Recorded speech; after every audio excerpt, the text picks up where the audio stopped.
Want to be in the main hall for the next session, please take your seats, otherwise head to your workshops. Thank you.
Thank you, everyone. We're going to start the afternoon session now.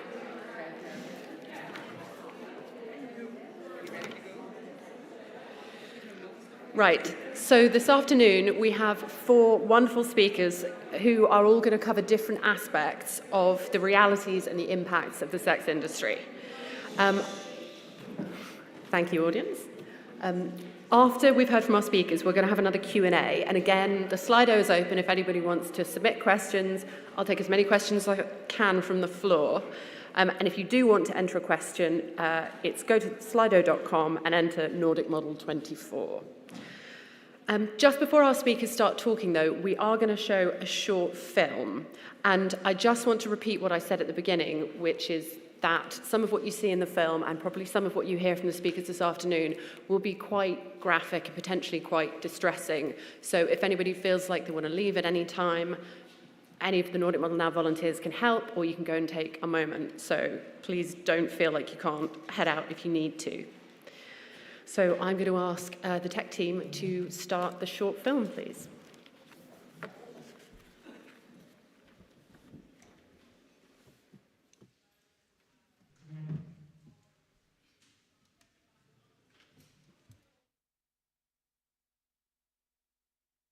This short film shows a series of A. prostitution adverts, B. reviews by sex buyers, punters, of women they paid for sex, and C. quotes for prostitution survivors about what it is really like. All the quotations are genuine, although some have been edited for length. The survivor quotes are from women we know, some of whom are here today. On all the adverts, the phone number was available without logging into the site, meaning that there was no vetting of punters. The slides are colour-coded. Red means an advert from a big prostitution advertising site in the UK. Black means it's a punter quote from an advertising or punter review site. Yellow means it's a quote from a woman who has experienced prostitution. Advert 1. New sexiest girl in town. Allow me to make you happy. I have everything for that. Unforgettable experience. Satisfaction guaranteed. Hot session with warm atmosphere, full discretion and safety. It truly is like living in a fantasy world. Walking through a parlour door and getting to pick from a range of girls to suck my cock and be fucked by me. All my teenage fantasies right there. You have to shag a strange variety of random men you would never dream of touching in real life. Ugly, smelly, all different ages, including very old men. And men treat you as a piece of meat and fuck you really, really hard so that it hurts and push your boundaries.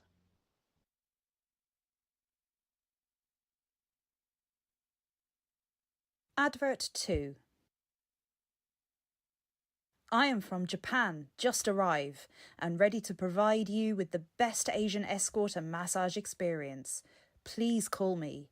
My dress size is 8, with natural and perky breasts, with a nice round bum that you're welcome to play with. I'm here to fulfill your needs. I was genuinely so disappointed with the lack of oral without a condom and deep French kissing, especially when it was advertised.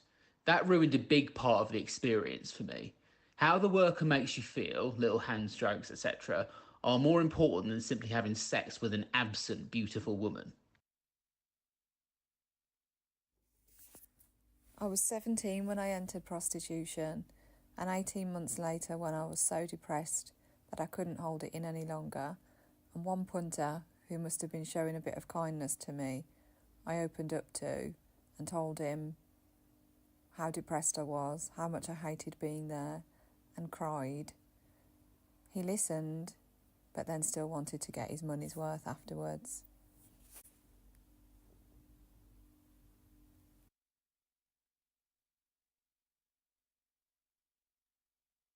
Advert 3. New, curvy girl. No rush. Services I offer: anal, BDSM, domination, fetish, French kiss, girlfriend experience, oral without condom, oral with condom, porn star experience, water sports / urination. Started well enough, moved on to anal, and this is where it went downhill. After a few gentle pumps, she stopped and said she can't do it. I was very disappointed as her profile indicated she liked it, even confirmed on the phone. Annoyed. My time was wasted. People think prostitution is about having consensual sex for money. It's not. Those men don't want to pay for that. They paid me and then used me however they wanted. I was beaten with objects until I bled, anally raped. I was shouted at, threatened, choked, told to look like I enjoyed it or he'd take the money back. I was scared every single second.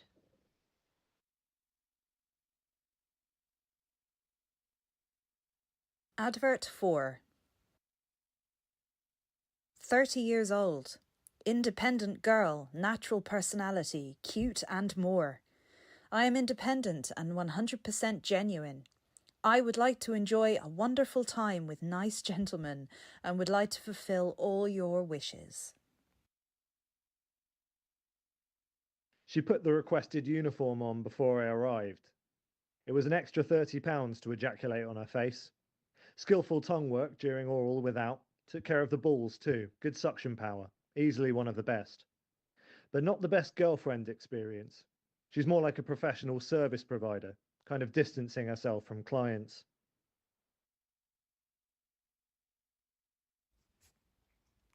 Apparently, every cell in your body regenerates every 7 years. I am nearly at that point. I'm hoping my body might let go of some of the memories of the men who paid to use me, but I worry my mind never will.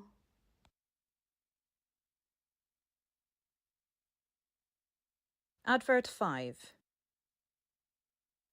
100% new party girl. My services will not just meet your expectations, they will surpass them, leaving you not merely satisfied, but profoundly captivated and longing for more.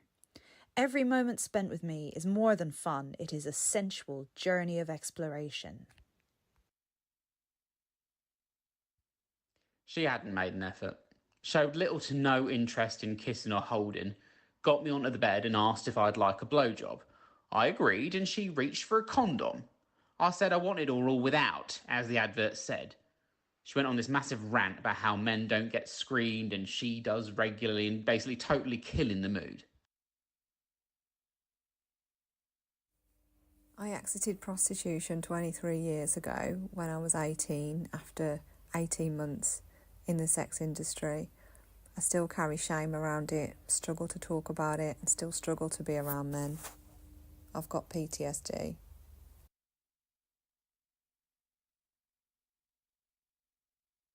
Advert 6. Brunette, Brazil. I'm friendly and fun-loving, a beautiful lady, always smiling and open-minded. I have a natural and incredible body. Tell me your desires and let me make them come true. I promise you a good time. By the way, the photos are real and my service is guaranteed. My meeting was genuinely awkward. She looked like under the effects of chemicals. Her mouth was moving constantly. She kept breathing, heaving up the nose, and was disoriented when I talked to her. But I decided to give it a go. Some of the services listed were not provided, i.e. deep French kissing, which was a massive turn-off. Enough of the men paying me, enough of feeling that is all I'm worth, enough of them using me. I need to find another way to deal with the pain. The physical pain, the emotional pain, the flashbacks, the poverty. The sex and selling sex has failed.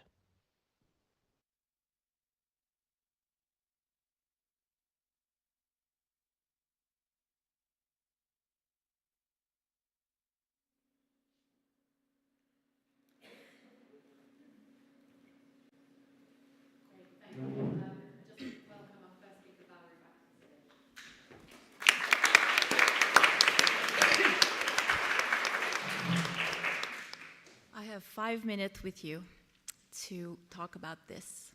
And hear me out for a sec. La fille de joie est triste, au coin de la rue là-bas. Les filles qui font la gueule, les hommes n'en veulent pas. This is an excerpt from an Edith Piaf song, which I can hardly sing without crying, because it says, the prostituted woman on the corner of the street is sad, but the women who don't smile, the men don't want them. And this makes me cry because it encompasses the very nature of the game, which is that we need to pretend so much to the point of utter dissociation, and that they need to not care. They know we're pretending. And these reviews from the clients, the punters, however you want to call them, you know that they know that we don't want to be there. So this very game of fucking idiots is what prostitution is. Because if I don't pretend well enough, I will not be bought. And if I'm not bought, I will not make rent. Do you understand how utterly phony and damaging to our humanity it is? Just say yes, please. Yes, yes, yes. Thank you. So that's one of the big problems behind the very nature of what prostitution is. And the way they talk about us. And as a woman who not only worked in clubs for 6 years, but who also, I worked the street, I'm very aware of how they review us. I didn't have websites back in my days because my prostitution happened 20 years ago. There wasn't a high-speed internet yet. But we were still very aware. And when you see a group of men, actually there's nothing that disgusts me more than men among themselves when there's no female oversight. The way they behave, the way they talk about, yeah, oh, her, oh, the way they talk among each other when they're in their brotherhood. I just want to take a moment to say that sorority has nothing to do with fraternity. Fraternity, you know, what it could be made of, probably great things, but right now what I see as fraternity is men in group that excludes women because we hold them up to a higher standard. What I see that is a product of fraternity are things like gang rape, where they want to demean the same woman together, or when they go to the brothel to all buy the same woman together. I'm like, what the fuck is that made of? And I'm sorry, I need to be very graphic. I was lucky that in my prostitution, in my experience, that I was able to set clear boundaries, because 20 years ago, people like me were like unicorns. We were more rare in Canada. And so I was able to demand to have a condom and to not negotiate, to never kiss a client. There were plenty of ground rules I was able to set. But I see today the young women who are stuck into like the new rules with the sugar daddy experience where they need to pretend to be the girlfriend and kiss them and hold hand in public. And I'm talking about the utmost 24/7 dissociative experience. How do you keep a sense of self in that when like really everything is up for grab? So I'm thinking the young women of today doing the sugar baby thing and dating the clients will have it a lot harder than women like me who were able to compartmentalize a lot. So today's game is scary and crazy and it leaves trace. Back in my days, a camera was something large on your shoulder that you could not hide. Nowadays, they can be filmed without their consent, it can be put online, it can be used for sextortion, it can be shared with their family. The game is completely different. So if prostitution in my days damaged me, I can only begin to imagine what it's doing to women today with all the additional predatorial nature of society, of social media, of everything. And in porn, it's often the young women who are most vulnerable to want to be liked. The ones who have the most sugar, more daddy issue would be the one who end up in porn. So you have that extra added level of thinking that it can be empowering in a way that's really weird. And then once they snap out of that and it leaves trace everywhere, and these reviews that we just heard that are really, like my heart was going like this the whole time because it's very hard to see how they know what they're doing. They know what they're doing. And they need to be held accountable because it doesn't create good men for them to have access to that. That's my 2 cents.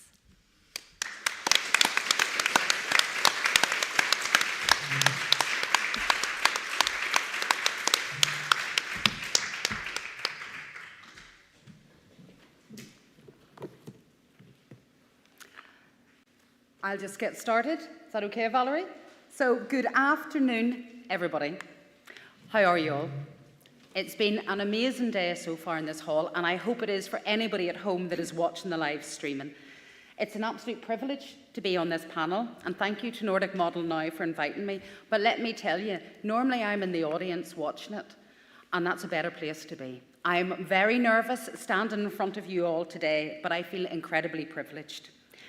Be warned, this is a roller coaster. I have 15 minutes and Danielle is sitting down there and she's keeping me to time, and I'm aware that Anna's over there and she has warned me no more than 15 minutes. So strap yourselves in, folks.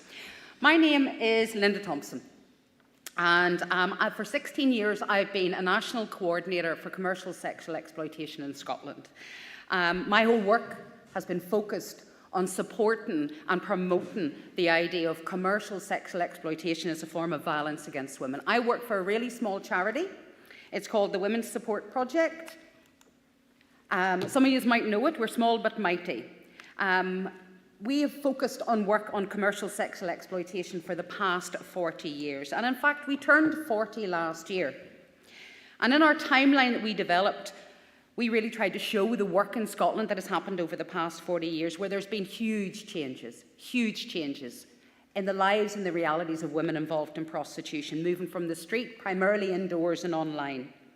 And also in that time, we tracked and we traced, and you can see them on our timeline, the murders of women involved in prostitution in Scotland. And I could not stand in front of you today and not acknowledge that in Scotland earlier this year, we had the conviction of one of our most prolific sex offenders, Ian Packer. He murdered Emma Caldwell in 2006, and neither Emma nor her family received justice for 18 years. Why? Because it was a failure of the state. And that failure of the state still continues day and daily for women who are involved.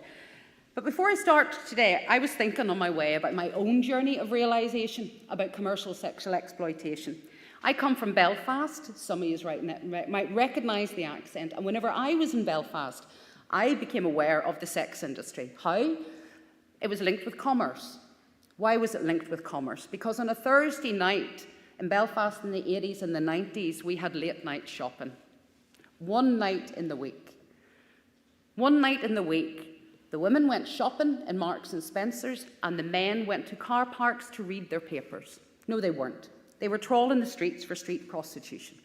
It was not hidden, but it was never acknowledged. And I remember my first time coming to London and getting off a coach in Victoria Station, and what did I see in all of the phone boxes? Postcards advertising women. This was like a slap in the face to me, how public it was. Right in your face, women being advertised day and daily. And now I think, how naive was those times? How it has changed to where today we have a globalized, industrialized sex industry. And my talk is entitled Money and Power, but it could equally be entitled Privilege and Profit. And I want to spend my time really focusing on one of the key aspects of the system of prostitution. We have the supply, the demand, and we need the facilitator. And the facilitator is the sexual exploitation industries. Now, it's not one industry, it's many that come together. Julia's going to talk about the porn industry, but it's the lap dancing industry, it's the adult entertainment industry, it's prostitution and trafficking, and they all come together. But not only that, many other industries also benefit from the system of prostitution. Who? Travel, hotels, tourism, technology. There is multiple businesses and industries that have a vested interest in the system of prostitution continuing. But the cost of it is borne by the women. And as Joanne says here, it takes everything away. The women pay the cost, the men benefit, and the industries profit, and they wash their hands of responsibility. And that responsibility and that harm is placed on the women. And the industry changed, and Valerie, you said about it changing 20 years ago. What changed? The internet changed the face of the industry. The sex industry will find you. In fact, it has already found most of you in this room, even those with no direct experience. Can you do me a favour? Can you put up your hand if you've ever watched video on demand on cable TV? Have you ever sent a compressed file of information, a zipped file of information? Keep your hand up for each one of these. Okay? Have you ever used a micropayment? Maybe bought a song off Spotify, of a music streaming site, of an in-app purchase on a game? Put your hand up, keep them up. Have you ever used a search engine?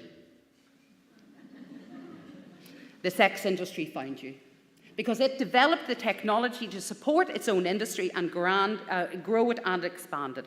And the internet literally was the sex industry put on steroids. It gave men free, unlimited access to women's bodies, and it created a spider network and a wide, wide reach. And individual women are not individual women in this industry. As soon as you enter into the bigger globalized system.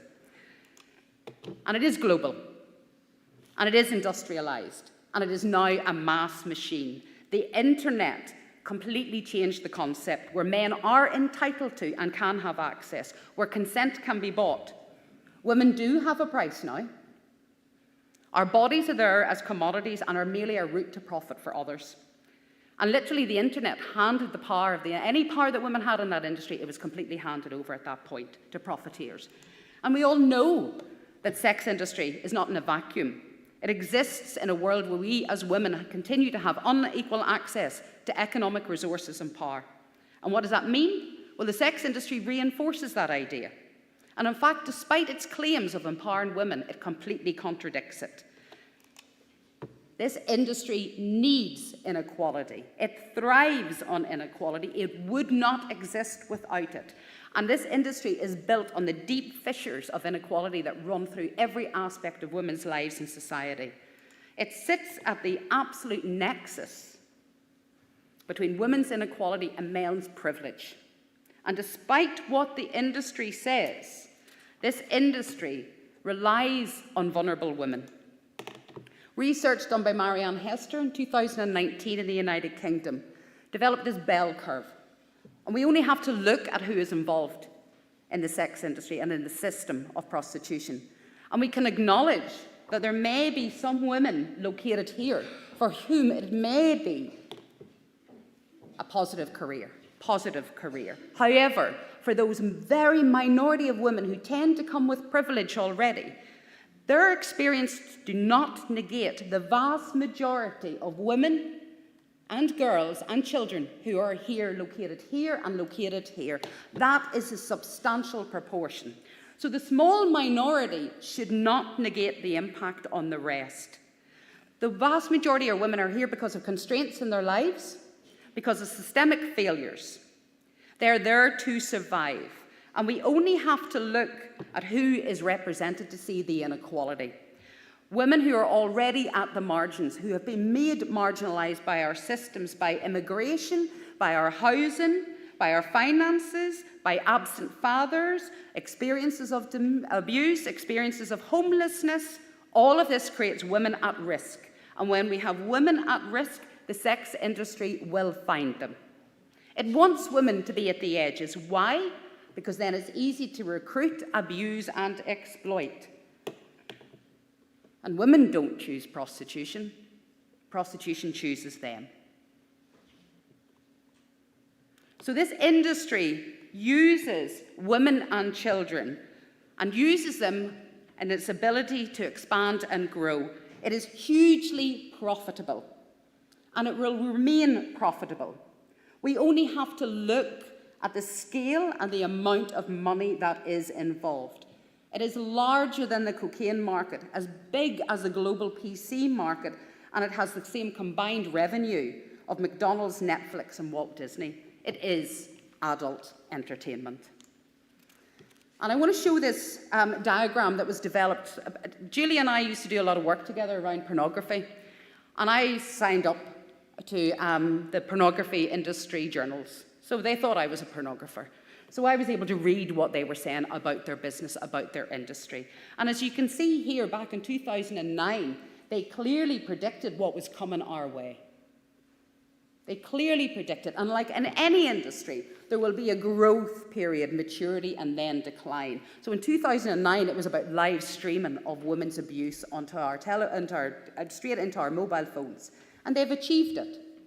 So the industry, it is a business. It analyzes itself, it predicts, and it wants to grow. Like any industry, it needs to continue to create profit margins.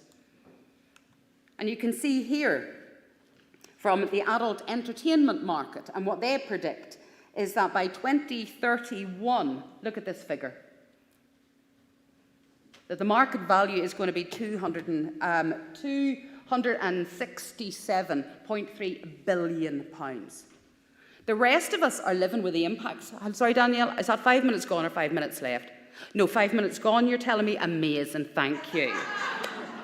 Okay, so we can see where clearly they want to continue making profit. Do you think this industry is going to shut up shop and go away quietly? No, it's not. Absolutely not. It wants to grow and it wants to expand. And if we look at the adverts placed on AdultWorks, one of the largest advertising sites, we can see the increase in numbers. But look at when it really started to spike. These are adverts placed. Where did it start to spike? Here. Why? COVID. What happened to COVID? Economic impact. Cost of living? Economic impact. Look at how it soars. And this is reflected also in what we would see in Edinburgh in 2006. We had 12 flats where women were located. By 2013, we had 300. Now they estimate that we've got about 600. So the industry grows. The industry grows, and it must change the whole time in a quest for new. What does the demand want? The demand wants new. There's a young woman I worked with, and as she said, this industry churns women in. It brings them in as fresh meat, it exploits them, and it chucks them out the other side. And in this quest for new, this quest for diversification within the industry, you can see here where the new supply comes from, a never-ending supply, and it's a consistent pattern. It's women who are poor, disadvantaged, and marginalised will be moved and located where there's a market and where there's profit. And if we're talking about profit, let's look at the profit. Of human trafficking that happens, about 27% is for sexual exploitation, but that's 73% of the profit. It is hugely profitable, and the profits will exceed Walmart, Visa, Amazon, Google, and Apple. Huge profit to be made out of it. So it is a business. And what happens in a business? Well, people will go where there's a profitable market. These are 8 people who were convicted of human trafficking in Scotland. They went to where they knew there was money to be made. Just yesterday, we had a conviction of 2 more people in Scotland for human trafficking with links across the whole of the United Kingdom. So we can see that if we have a market where there's potential for profit, that's where the industry will be located. And it is industrialised. It is now part of countries' economies. It is recognised as part of countries' economies. And nearly 10% of all our global tourists will make a choice where they go, where there's sex tourism. And we know, and was mentioned earlier, Healy mentioned it earlier about Germany, but I do want to highlight it. If we're thinking about industrialised, the sex industry becoming hugely industrialised, look at the offers and the deals that brothels in Germany offer. And they can only do this with a high volume, low cost model. And they can only do it where there's a steady supply of women coming in. And as we know, in Germany, there was links with organised crime. Jürgen Rudolph was convicted. He was one of the glamour boys of the legal industry. He was convicted of links with human trafficking and serious and organised crime. We cannot talk about the sex industry and not acknowledge serious and organised crime's involvement. I come from Scotland. The police clearly acknowledge it. So if we're talking about the sex industry, you're talking about serious and organised crime, and we cannot shy away from the fact there may be women who are located in that category 1 who don't have that experience. But I work with women who clearly are involved with serious and organised crime. So why do we continue to allow this to exist? So women know that this industry is like a conveyor belt. They're churned, they're brought in, and they're churned out. Women realise what they're involved in. We only have to look at things like Cameron as part of the sex industry, hugely profitable. Now, in the face of it, independent, entrepreneurs, self-employed, creating content. That's not the reality of everyone. What that hides the fact is that there's literally warehouses in the Philippines, there's literally warehouses in Eastern Europe where there's women in pods churning out content. We don't like to think of that. Factory farming. And who's the latest bright star of the sex industry? OnlyFans. OnlyFans is not pornography. It's only images of feet, according to their marketing. But what I want to draw attention to is look at the number of users on OnlyFans, 305.1 million. That's my time up. Shush, shush, go away. I'm nearly done. I'll just ignore it. No, look, 305.1 million users. The whole population of America is 335 million. Look how rapidly they have achieved this absolute saturation into our culture based on profit. But women don't make the profit. As Natalia said, the money came into her hands and straight into dealers' hands. So what are we going to do?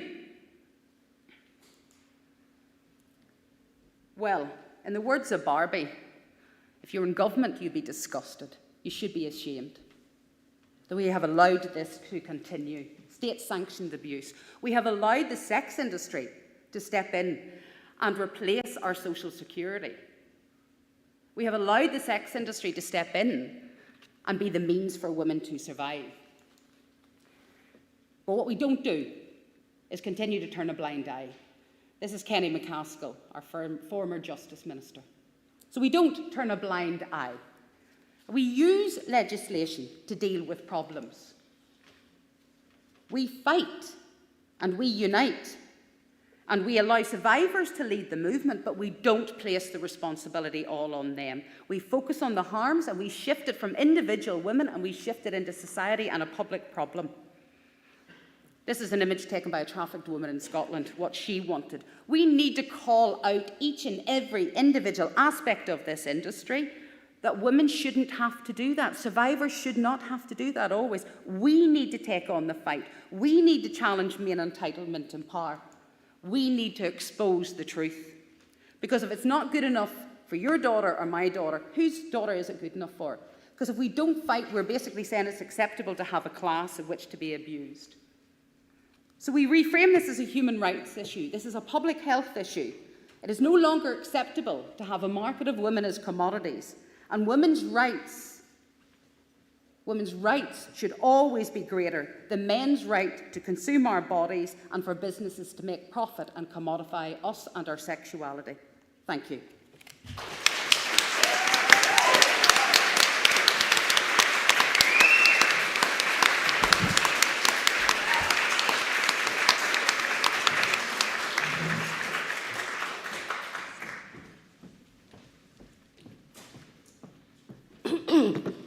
Hello, my name is Åsbogård. I am going to show you my PowerPoint, but first I wanted to ask you, could you take a picture of me? My mom wanted to see me up here. So, Yeah!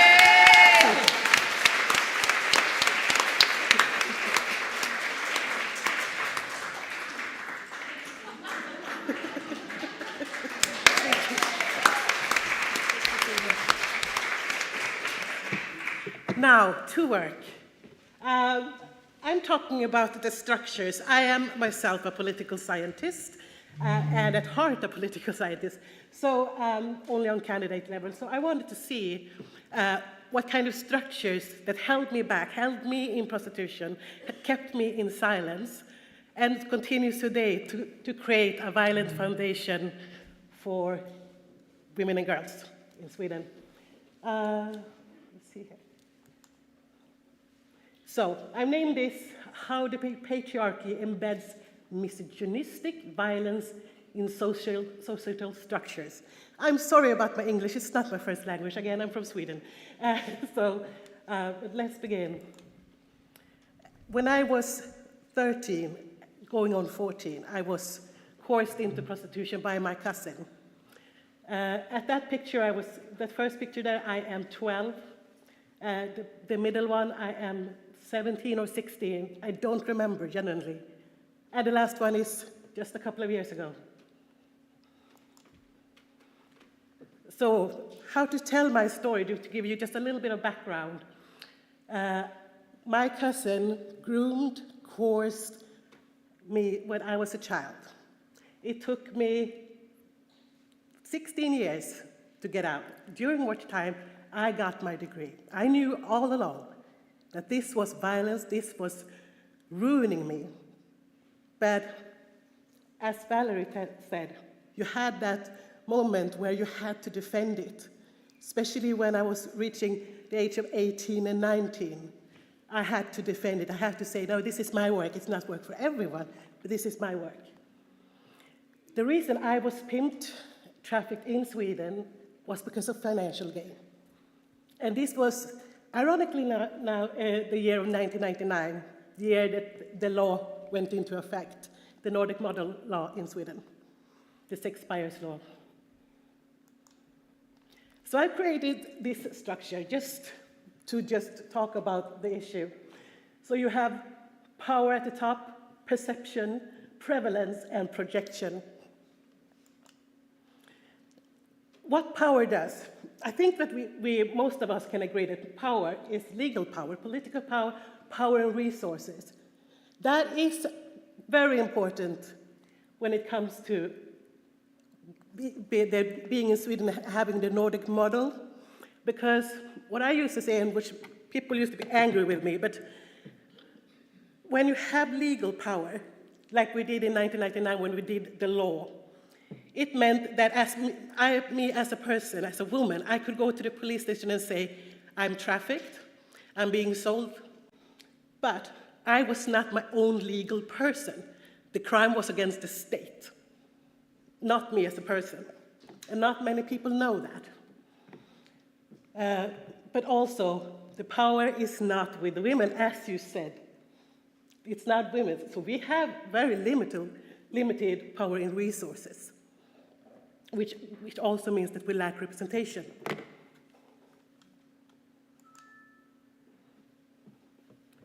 This is an actual thing that happened in Sweden. I'm talking about violence against women now. A couple of big property owners were caught keeping and sharing lists of unwanted female attendants. The females were said to attract bad men. The lists were kept of women who had suffered domestic abuse. So this list, when they came about, I think this could have been 16, 17 years ago. It was shown that they deliberately refused to rent to these women. The women themselves were never the problem. But it kept them outside of gaining new residency. Perception, societal, thank you, cultural, religious, and norms. This is also a very big part. I took an example from my own life. I am about to publish a book about my life. I was asked by this publisher to speak out on the issue and to talk and write a book, and I said, fine, I'm already talking about it. I wrote and I sent in my pages, and one of the things that I talk about is the abuse I've suffered. And so she came back to me and said that she wanted me to reduce a sexual act to a kiss, since the act took place at the same night I was raped when I was 14.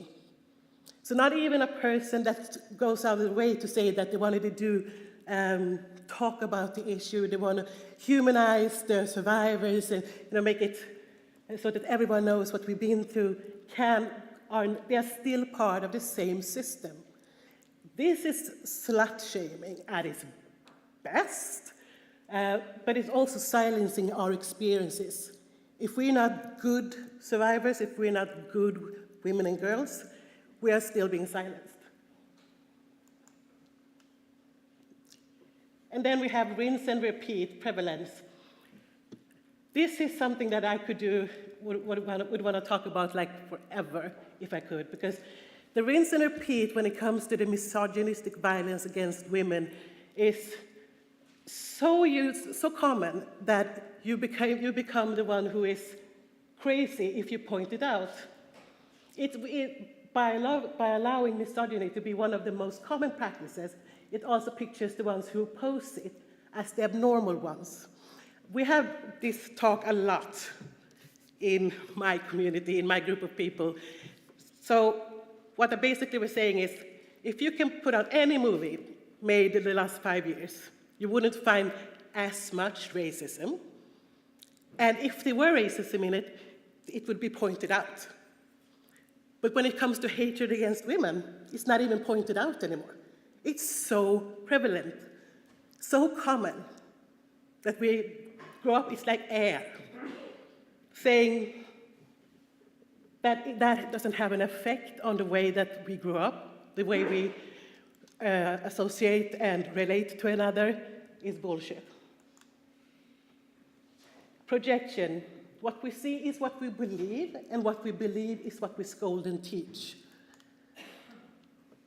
I use this example, and because it is important. This is from the campaign that went across the globe where school classes were going to share a picture of themselves to showcase to the students how fast an image are being shared on social media. Did you have that here too? Yeah. What it doesn't say is that if you share a picture of someone under the age of consent, it is actually a crime. It says whatever you put on social media is going to be shared, and you're going to be grieving for it, and you're going to be, socially stigmatized about it. I am all for teaching the young ones that what they put on the internet is going to stay there. But with the number of suicides that have happened to young women because of the bullying, because of the harassment, I think we need to look at that in another way, take another perspective. Not entirely, but just to see that when you say this, to me as a 14, 15-year-old girl, that if I put a nude photo online, my life is ruined, that is damaging. That is saying that I've lost my value and respect. I have pictures online. I haven't looked for them in a while, but they're there. I have pictures that punters have taken of me when I was a child. I have pictures that I myself put out when I was in the sex trade. I tell myself that that was then. I can't do anything about it. What I can do is do what I do, which is strive, be happy, take care of mine, and make sure that they take care of me. So if I put an emphasis on that those pictures would define who I am and my rights today, I couldn't do this, what I'm doing right now, speak to you about what happened to me. But so, I don't know what the idea, sorry, I'm going to say. I said in the beginning, I don't know if I said this, but I talked about the piece. And if you saw the triangle, it was 4 pieces. This is the 5th. All of this that I've talked to is about protecting the patriarchy. And it is something that we are good sometimes at talking about, but not in the sense, I would say, that rings more true to me. And it's that, how do I phrase this without you hating me? Okay, they don't care. And that is something that we need to work more on. Thank you. When I speak about rape, when I speak about the things that I've experienced in prostitution, at brothels, both in Sweden and outside of Sweden, and people are like, oh yeah, that's bad, but we have a law against that. Yeah, we have a written word. We have a written law against that. The problem is that the buyers are in the municipal council, they're in our courtrooms, they're in our police station, fire station, Riksdag, they're everywhere. And we must act accordingly. We must realize that a lot of people don't act right because they don't care. I sat down with a group of boys, they were like in their early 20s. There was 6 or 7 of them. And we talked about rape, we talked about consent. And they were not from, those dangerous cultures where they hate women because it's an imported problem. No. Obviously, I was ironic, just to underline that. But they had the idea that if I invite a girl or go out with a girl and we have drinks and we take a cab, from there, I have consent. That was the most scaring conversation I think I've had ever. They were all in agreement of that the consents start if I enter the cab. So what I'm saying is we cannot start from a sort of generalization that we all agree that rape is wrong, that we need consent. And we know that this is not true. I'm saying this in England. I should say this in Sweden because we are better or worse of that than I think that you are from England or Britain. But we need to start where they are if we're going to implement real change. That's what I wanted to say. Structural violence is our enemy. So we need representation, we need to divide resources equally, and we need to see that prostitution is just the far end of the complications from an unequal society. And it sits right there up together with every other problem I mentioned. So yeah, my last slide. Don't mourn, organize. That's it. Thank you.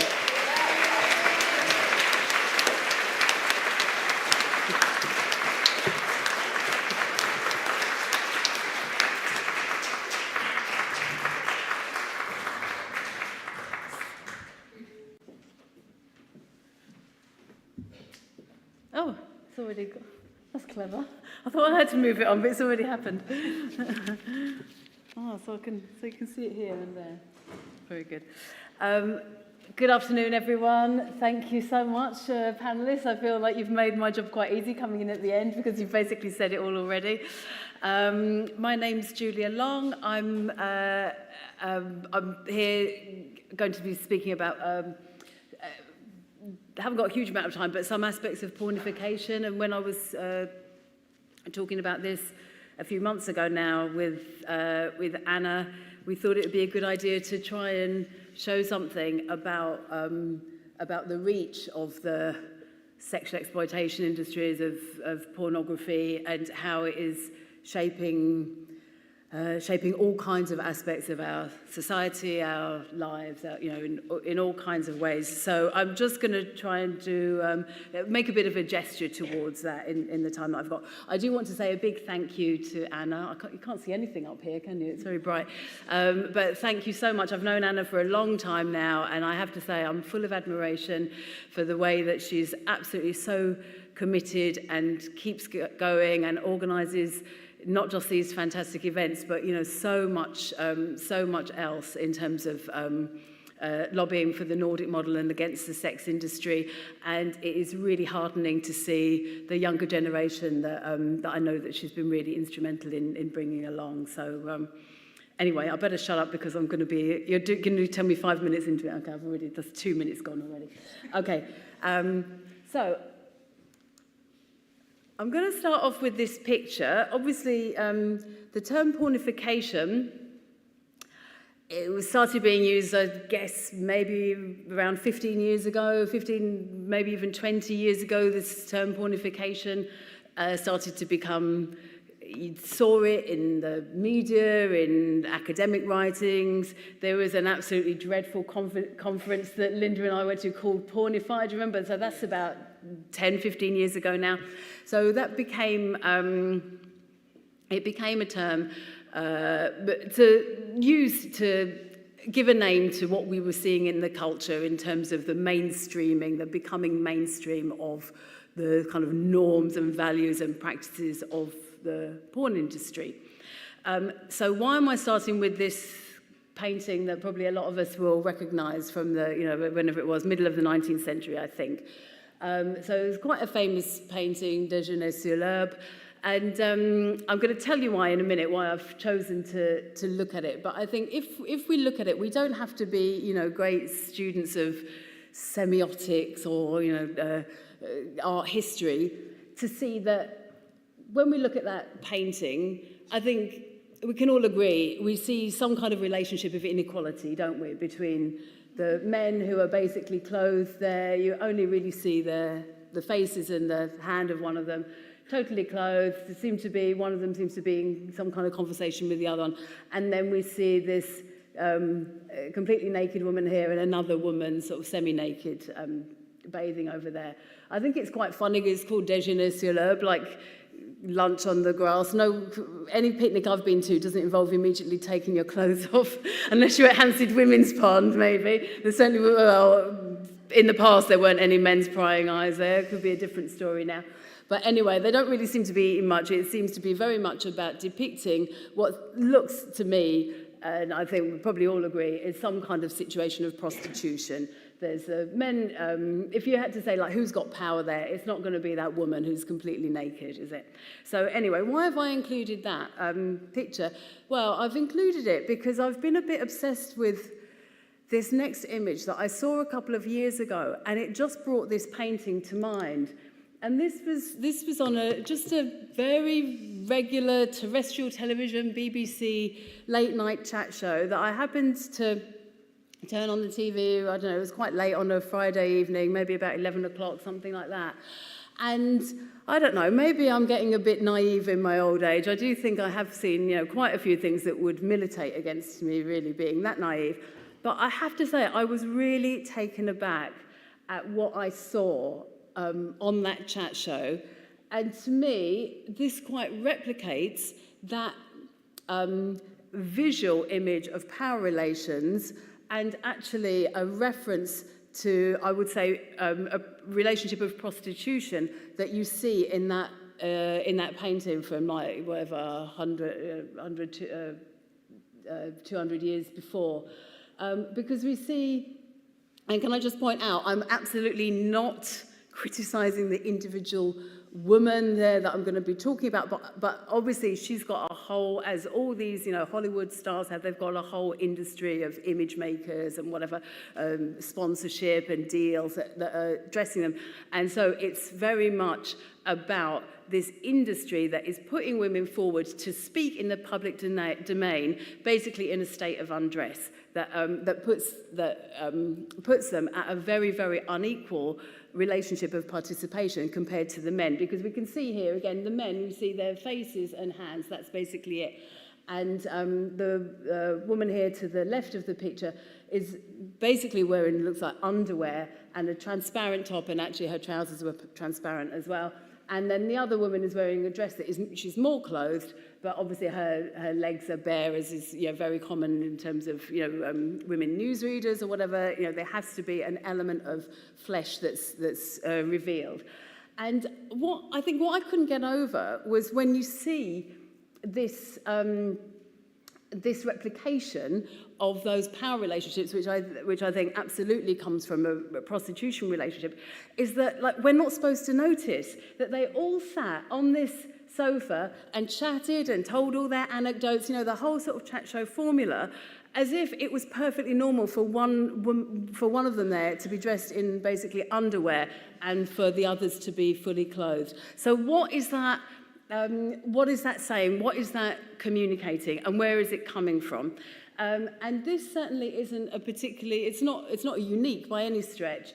And it's not even particularly unusual, because if you see any awards ceremony, catwalks, other kind of high-profile entertainment industry events, then generally it's become very, very common for women to be basically semi-naked, wearing transparent clothing, and for their bodies to be revealed and displayed as they are going. And we're talking about some incredibly talented people here, incredibly talented sportswomen, actors, singers, musicians, women who've made their name through talent and hard work, are now being displayed at these events in a state that puts them at a very, very asymmetrical relation to the men there. Because when we see that, and I think also we could notice as well in the visual image in the bottom left-hand corner there, I think we're seeing more and more, I've got another slide on this, more and more references to sadomasochism, BDSM, fetish wear, that kind of thing is becoming very normalised in fashion these days. And do we see the men going around, wearing little transparent middle sections of their trousers? And I don't want to give them ideas now by saying that. But as we can see here, we can see the men usually wearing some sort of version of a suit like this. And so you've got these basically semi-naked women, often with breasts or buttocks or parts of intimate parts of their body being revealed, while the men are all remaining clothed and having their bodies sort of respected as being private. So I think that this is not just some kind of quirk of fashion. It seems to me that it's very much about what's happening to women in the public domain that is completely happening alongside and very much influenced by the expansion of the porn industry. And it does strike me that, I see so little commentary about this. There's really very, very little said. And in fact, when usually, actually we'll go on to the next couple of slides. So we don't even have to go that far, but once you've established, and I'm going to talk a bit more about that whole kind of structure, that kind of pornographic structure, but once you've established that structure of the men in the dominant position, the men in the, we could say the more kind of dignified and, they've got the right to set a boundary to their body. Once you've established that difference, you don't even have to show the whole thing like in the 19th century painting. But we see this kind of reference over and over again. So, for example, who hasn't seen boys and girls going off to school in the mornings? This asymmetry in the boys wearing comfortable trousers, shirts, whatever, being covered, and then girls wearing skirts that just must make their school day so difficult and so, worrying and stressful for them. They were constantly at risk of being exposed. And then even in terms of things like, I must say, I think Sheila Jeffries is very good at pointing out these kinds of, have I got my 5 minutes yet? Have I? Only 5 minutes left? Oh, blimey. Okay. It's the same as what happened to you. So, even here, we can see the difference in the, not as extreme maybe as the ones before, but I think it's frequent enough and repeated enough for it to be systematic, and as someone was saying earlier, that we barely even notice it because it's the air that we breathe. It's so common. So, and of course now we've got a bit of a variation of things in terms of, as I was saying, the normalisation of sadomasochism, of BDSM, and the fashion industry taking that up. So now you have these absolutely, I mean, I can't say it's you know, it's not without its funny side, because can any of us read this fashion challenge? Can you wear bondage to work without anyone noticing? I mean, I don't know about you, but I don't really get up that early in the mornings. And the thought of, you know, just basically under the shower, clean my teeth, cup of coffee, clothes on, that's about it. But the thought of actually spending your morning pondering whether you can wear bondage to work without anyone noticing, I don't really feel that that's a question that crosses many of our minds. And then we can see here as well the effect on that not just younger women. There's been a lot of talk about, obviously, the pornification, how it affects younger generations. But here we've got the stylish ways. Again, we're all going to be so reassured. Even if you've hit your midlife, you can still find a stylish way to wear latex. And we've got Prue Leith on the end there, who's, I think she's 84. She's in her 80s. And so, you know, there's no age at which women cannot be subjected to this kind of oppressive crap, basically. So I've really nearly used up my time. Very quickly then. So I've got a whole slide about the nature of pornification, but I think I really wanted us to come back to what is pornography about? What does it do? What does it, as a social phenomenon, as a, you know, a presence in our world, what does it do? Well, Andrea Dworkin, about 40 years ago, I think no one's really bettered this in terms of her very clear analysis of it. She's very clear that it's about power relations. What it does is establishes a very unequal set of power relations between women and men. It's about subordination, and in any situation of subordination, what is happening is that someone or a group is being given less importance. It's always a relational thing. They're placed lower down than another group. So it achieves a political purpose of setting one group above another, puts them in a privileged position. And this is, I could have found, you know, much more. I mean, this is pretty stomach-churning, but, you know, obviously the world of online pornography provides a lot more really graphic imagery. But I think this image, which is a very old advert now from Dolce & Gabbana, but I like the way that it's so clear in terms of what it's doing. Because what Dworkin says is that in any situation of subordination, there are going to be four elements that you will always find. Hierarchy, so it's got to be a group on the top and the bottom. Obviously, even those words now have become very, very sexualized. So there's going to be one dominant group, one group that's on the bottom. You'll have objectification, submission, and violence. And I think this image shows that so perfectly. You can almost see the vectors of all of those things. You've got a dominant group there, the men. I mean, it's obviously referencing gang rape and in pornography. You've got the very objectified woman. You could actually argue in some ways that maybe the men's bodies are a bit objectified here, but they're in such a power of dominance over her. I think that overrides it. We've got her objectified body there.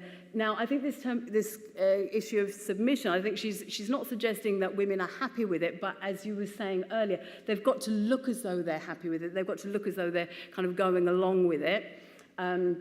But also, whether they are or not, there's always going to be this either overt violence or a threat of violence. And I think we see that so clearly in that image.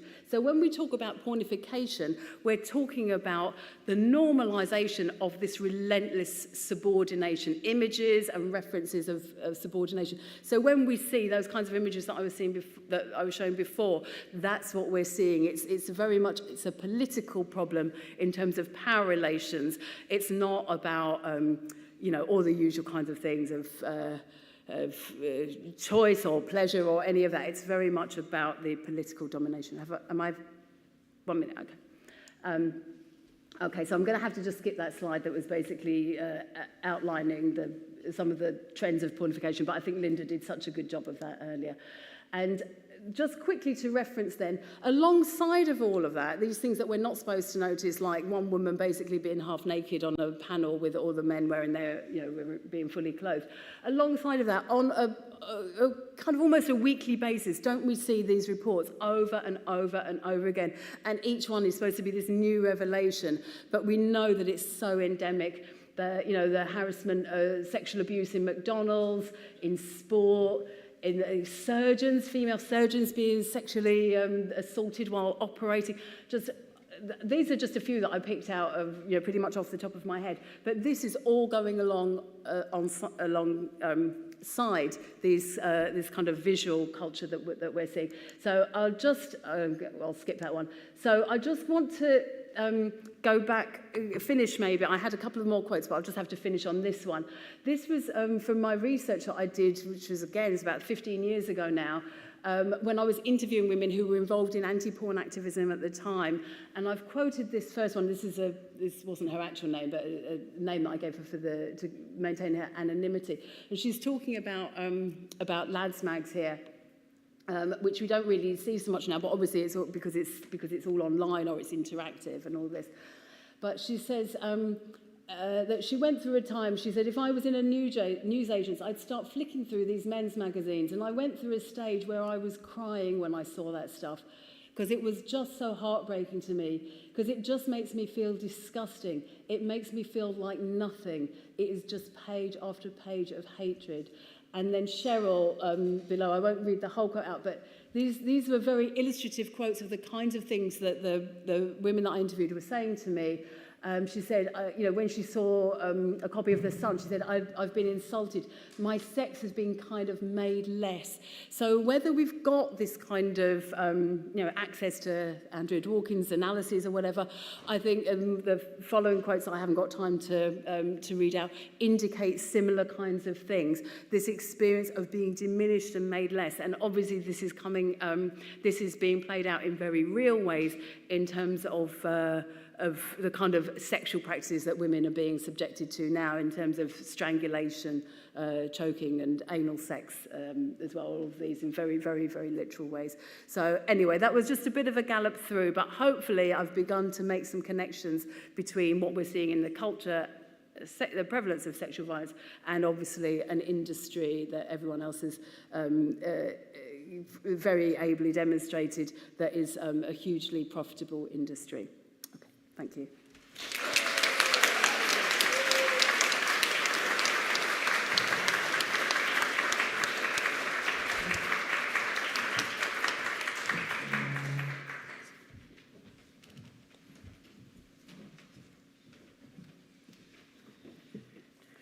Right, well, thank you all very much. And before we start the Q&A, I just want to say thank you so much for your incredible insights and your powerful words, which have been really inspirational for me, and I'm sure for everybody listening. We are now going to do a Q&A. We'll take questions from the audience, questions online. Again, as I said, some of you may have been here for the first Q&A. We could talk about a lot of things. This session specifically to talk about the sex industry and its impacts, so please stick to that topic. And again, we don't need to agree about everything, but if we can be civil and respectful when we discuss it, it'll be more constructive. Before we move to the general Q&A, we are grateful to have Scottish Member of Parliament Ash Regan here to briefly speak to us about her work to reform Scottish law. And if I can ask, I think she's in the fourth row from the back, if you could put your hand up, thank you. We can ask her to speak.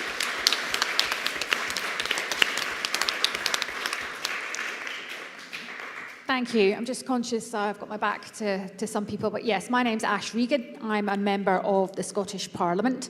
I used to be a minister in Nicola Sturgeon's government, and I resigned over what I thought was a conflict with women's rights. So I'm now attempting to take a bill through the Scottish Parliament to implement a change to prostitution law based on the Nordic model for Scotland. So I just thought people might be interested in a quick update on how we're getting on. So there's a mandatory process that you have to follow, the first part of which is that you need to do a consultation. Some of you may know that ran over the summer. It concluded in September. We received about 100 responses to that, about 2/3 of which were supportive, or 3/4 of which, Maren, my researcher, is sitting next to me, she'll keep me right, were supportive of the proposal. And the next part of that process is you also have to publish your responses and write a summary. But then, in order to introduce it, or to win the right to introduce it to the Scottish Parliament, you must receive the support of 18 members of the Scottish Parliament across a number of different political parties. It has to be cross-party. And the last time this was tried, it was tried by a Labour member in, I think it was 2013. She fell at that stage. She couldn't get the required number of signatures. So I just wanted to report I've reached that threshold. In fact, I've exceeded it. I'm up to about 24.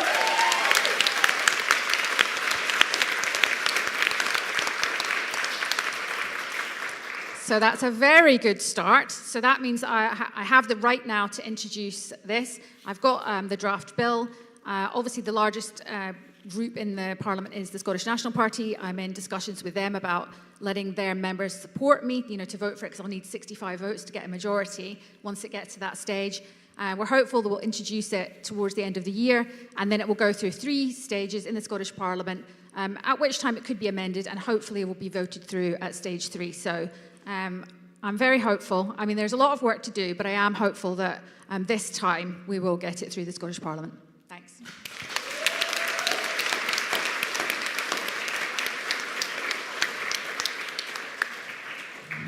Thank you very much. We wish you every success, and congratulations on your progress. It's brilliant. General questions now. We have roving microphones again, so if you'd like to put your hand up if you have a question, I will get someone to come to you. Great. The lady at the fourth from the back. Thanks. Thank you. First, thank you very much for 4 really important contributions.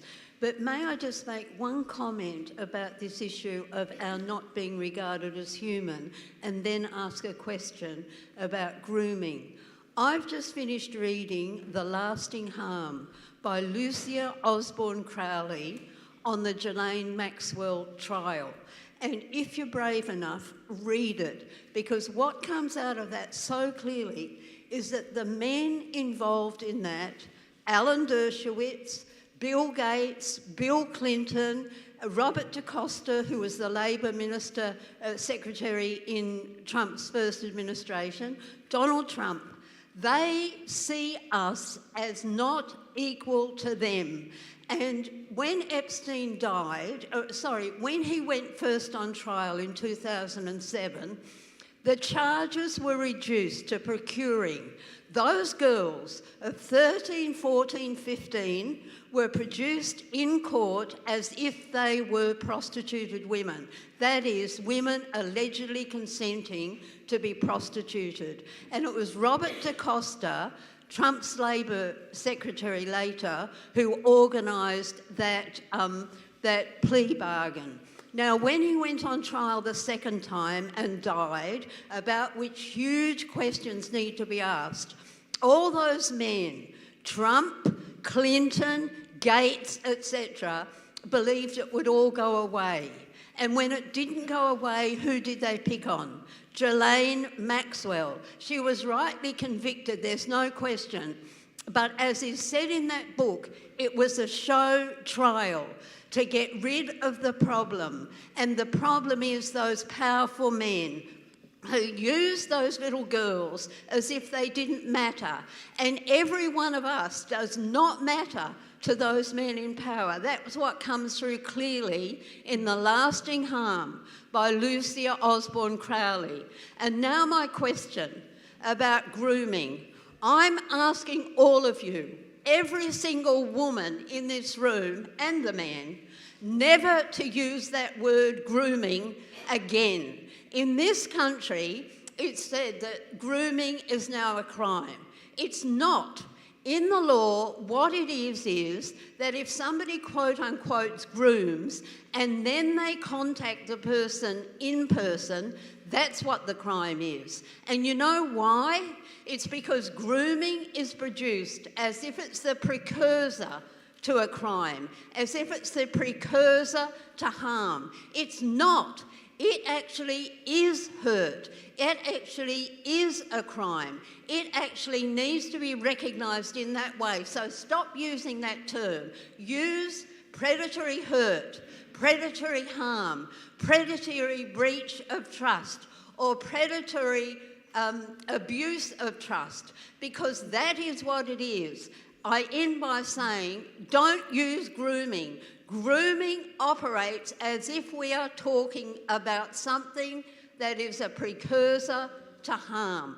It's not. It's harm in and of itself, and that's how it has to be recognised, as predatory breach of trust, as predatory breach of trust, because that is what it is, predatory harm, predatory hurt. Thank you.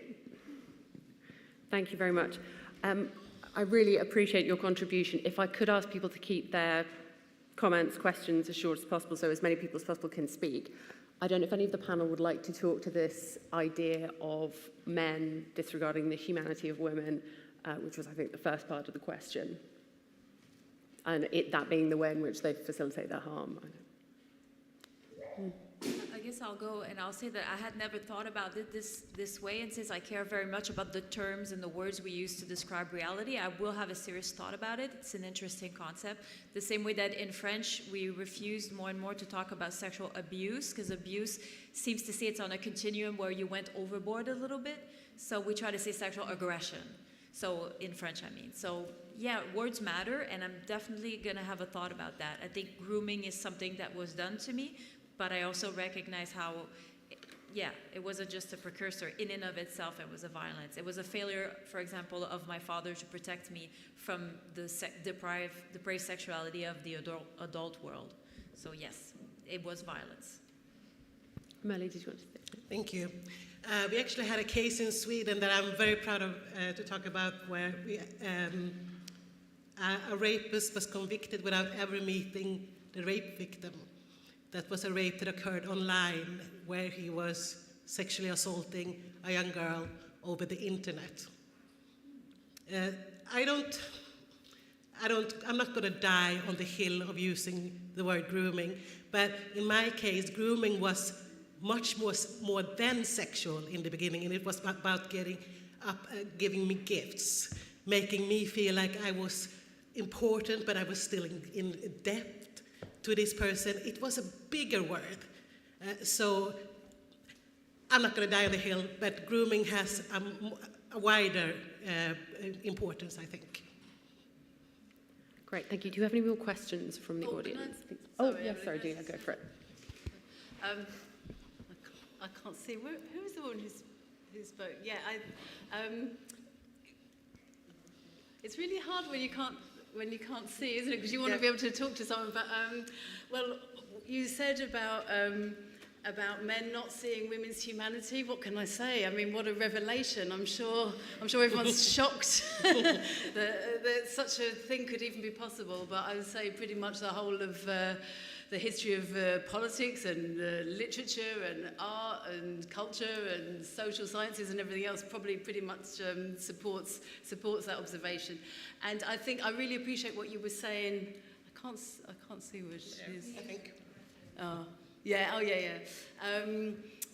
I really appreciate what you were saying about grooming, because I think the language is such a minefield, because I think for so long we've been really kind of encouraged in all kinds of fora to use very minimizing language that obscures the reality of male violence, and I think that's a really a crucial term there. I mean, obviously, you know, in this country, in terms of domestic abuse, there's another nice kind of very minimizing term, but we have the offence of coercive control, and I think a lot of what is references grooming would actually come under that.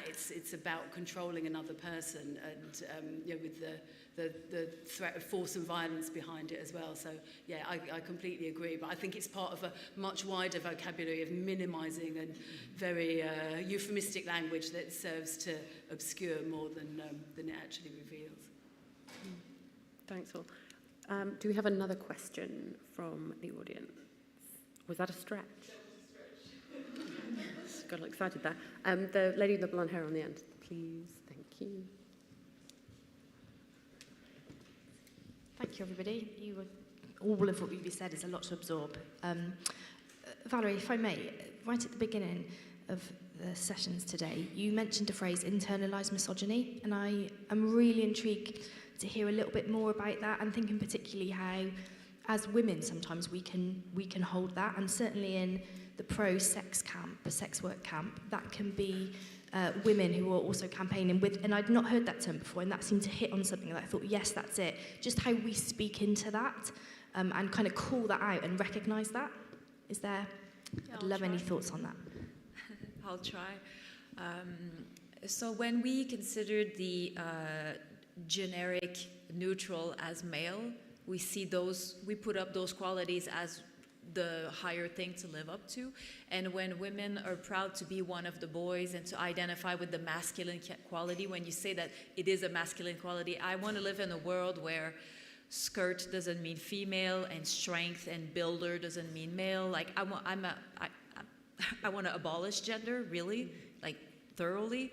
So it means to see which meaning we associate to gendered things and to try to be away from that. And it frees everybody, because I actually love to build plaster walls, and I want men to be able to do gymnastic or ballet or whatever they want. I don't care about gender. I try to live as gender-free as possible. I like aesthetic, I like clothes, I like fun, I like colors, but I think, for example, what I'm wearing, I think anybody could choose to wear it if they feel like it, and I think my job as a human to seek a gender-neutral world is to not bat an eye at it, just not react. So for example, when we see women with hair on their legs, you can choose to do whatever you want for yourself, but your job is to not react at the hair on her legs. Like, that's what I mean, is to, and so we have all these ideas that it's not feminine or that masculine is stronger and better, and it's to just really have a thought about the values attached to that we received, and how we somehow kind of try to format ourselves to it, and how we judge ourselves for not fitting into that as well. And I think I had another idea on that, but I lost it. Basically, it's especially prevalent in the work field, where certain jobs are associated to male or female qualities, I guess. And so that's why males are much less in caregiving type of jobs. That would be another debate. Do we want them there in certain vulnerable caregiving jobs? That's another debate. But I'm saying, if we don't teach young boys to play with a doll-like figure that he's called to have these nurturing quality towards, how is he expected to develop it as a positive model?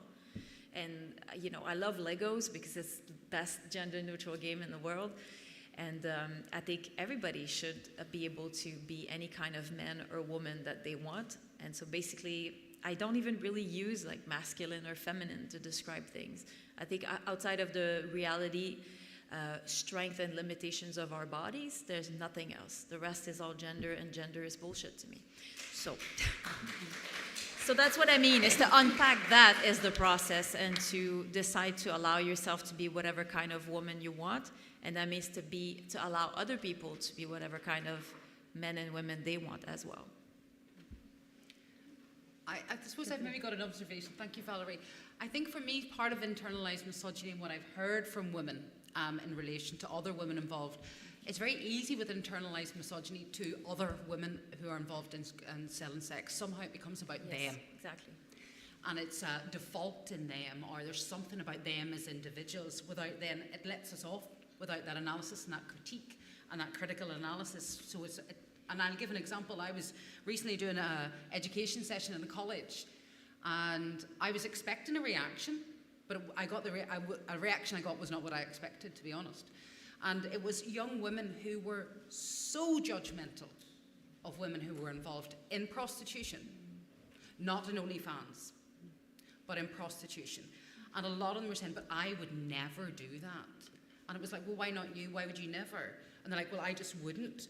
But then whenever you unpicked it with them, they had a really strong family support. And if they had no money, they would have other people to go to. They would have accommodation. So their starting point was, I would never do that, with this look of disgust on their face.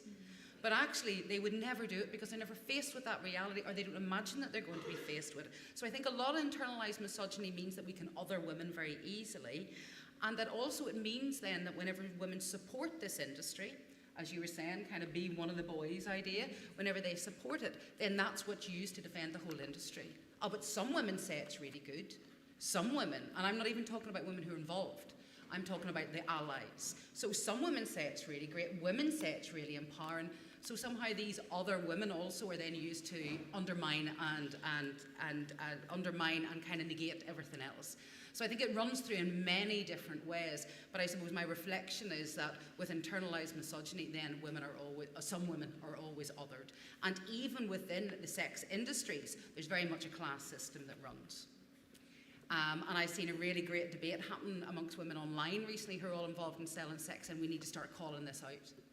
Because if women are leading this industry and are being the vocal representatives of these industry, but in fact they're landladies, and they have a property portfolio, and they are developing other businesses on the side, then they're speaking on behalf of other women. So I think it's many different dynamics that come out of internalized misogyny, particularly in relation to other women involved in selling sex.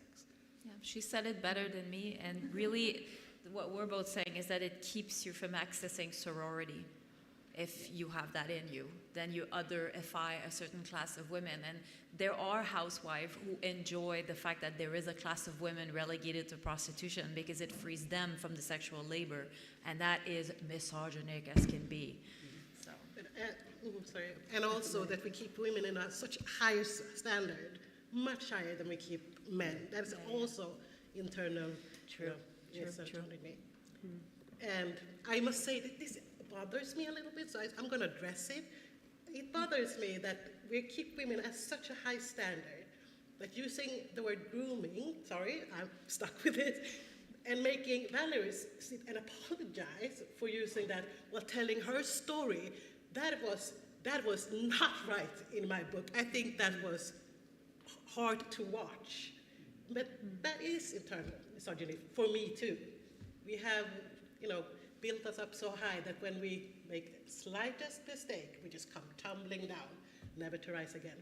Valérie, I don't think it was right. It's okay. I'm always interested in, I love criticism of all kinds because it allows me to think about it and eventually conclude where I'll stand. Thank you so much. I feel your sorority. Yeah. Feel it. Because when a survivor talks, which takes so much pressure and it makes you so vulnerable, being corrected by because you used a word. You can talk about it. You can, say that you don't think that, but not sit and apologize. Absolutely. Thank you, Valérie.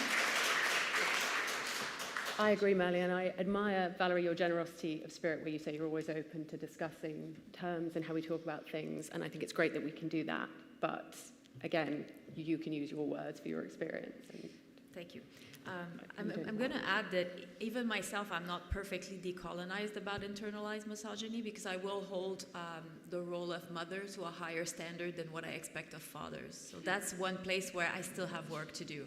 Like I'm appalled by a mother who is not caring enough by my standard, whereas a father who's like, it's expected.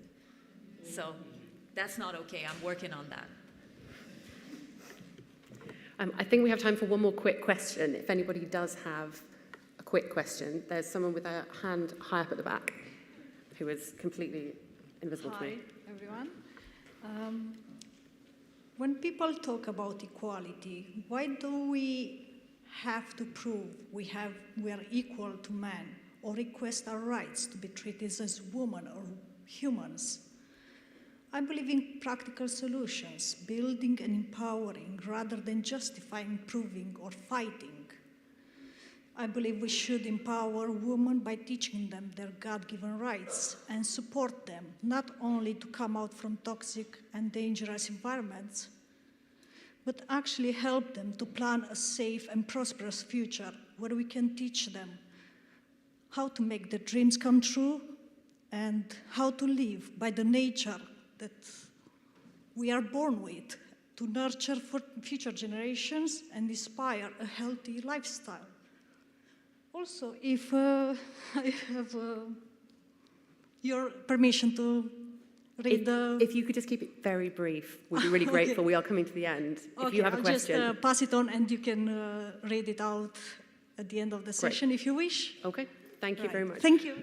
So I suppose the question is about where we sorry, if people want to applaud, where we get our concepts of our equality and humanity from. Do they come from a religious background or from a secular background? I suppose there are different sources for all of us. I don't know if anyone would like to comment on the panel. I'm not 100% sure I understand the full question, if I'm honest with you, to respond to it. I'm sure we can carry on the discussion in the break. We are going to have to pause now. We're going to have a short 10-minute break. Thank you again so much to our speakers and panellists. Thank you everyone for your questions.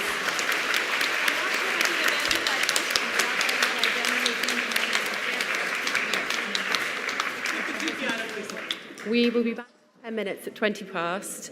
When we will be honoured to have Reem Al-Salem, the UN Special Rapporteur on Violence Against Women and Girls, speaking to us, along with further wonderful speakers. Thank you.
Hello, 1, 2, test.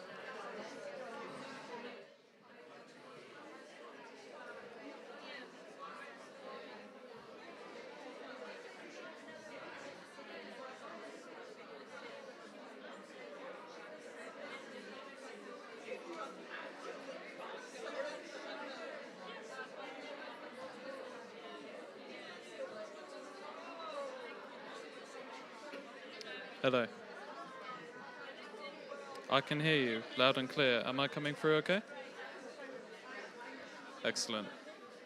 Yeah. Thank you.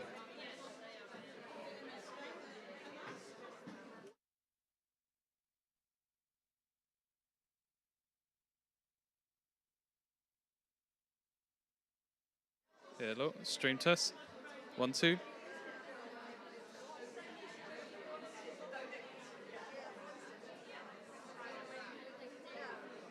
Yeah, we can see you. Is it now? Would you mind just counting to 10?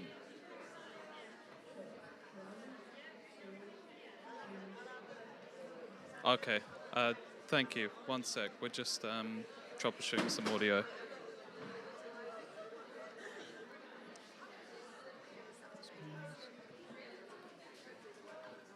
Okay, would you mind doing that again for me, please? Yeah, please.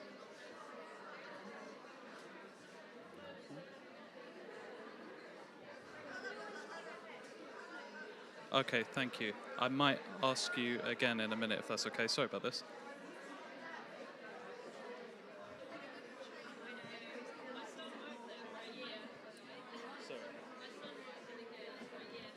Okay, one last time, please. 1, 2. Excellent. Thank you. We've got that.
Hi again, everyone. We are going to start our final session in 2 minutes. If you could all take a seat ASAP, please. Thank you.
Okay.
Okay, thank you everybody. We're going to start the afternoon's final session. So if you could all take a seat, please.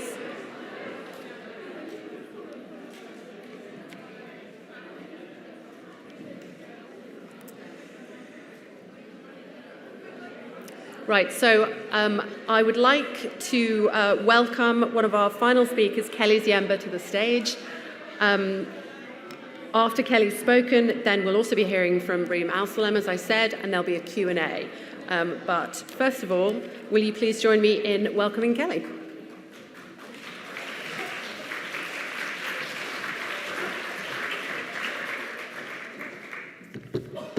Just going to set my timer. I'm not very good at timekeeping, so bear with me. Thank you, everyone, for having me. Thank you to Anna and to everyone at Nordic Model Now, all the volunteers, for making today such a enlightening and informative day.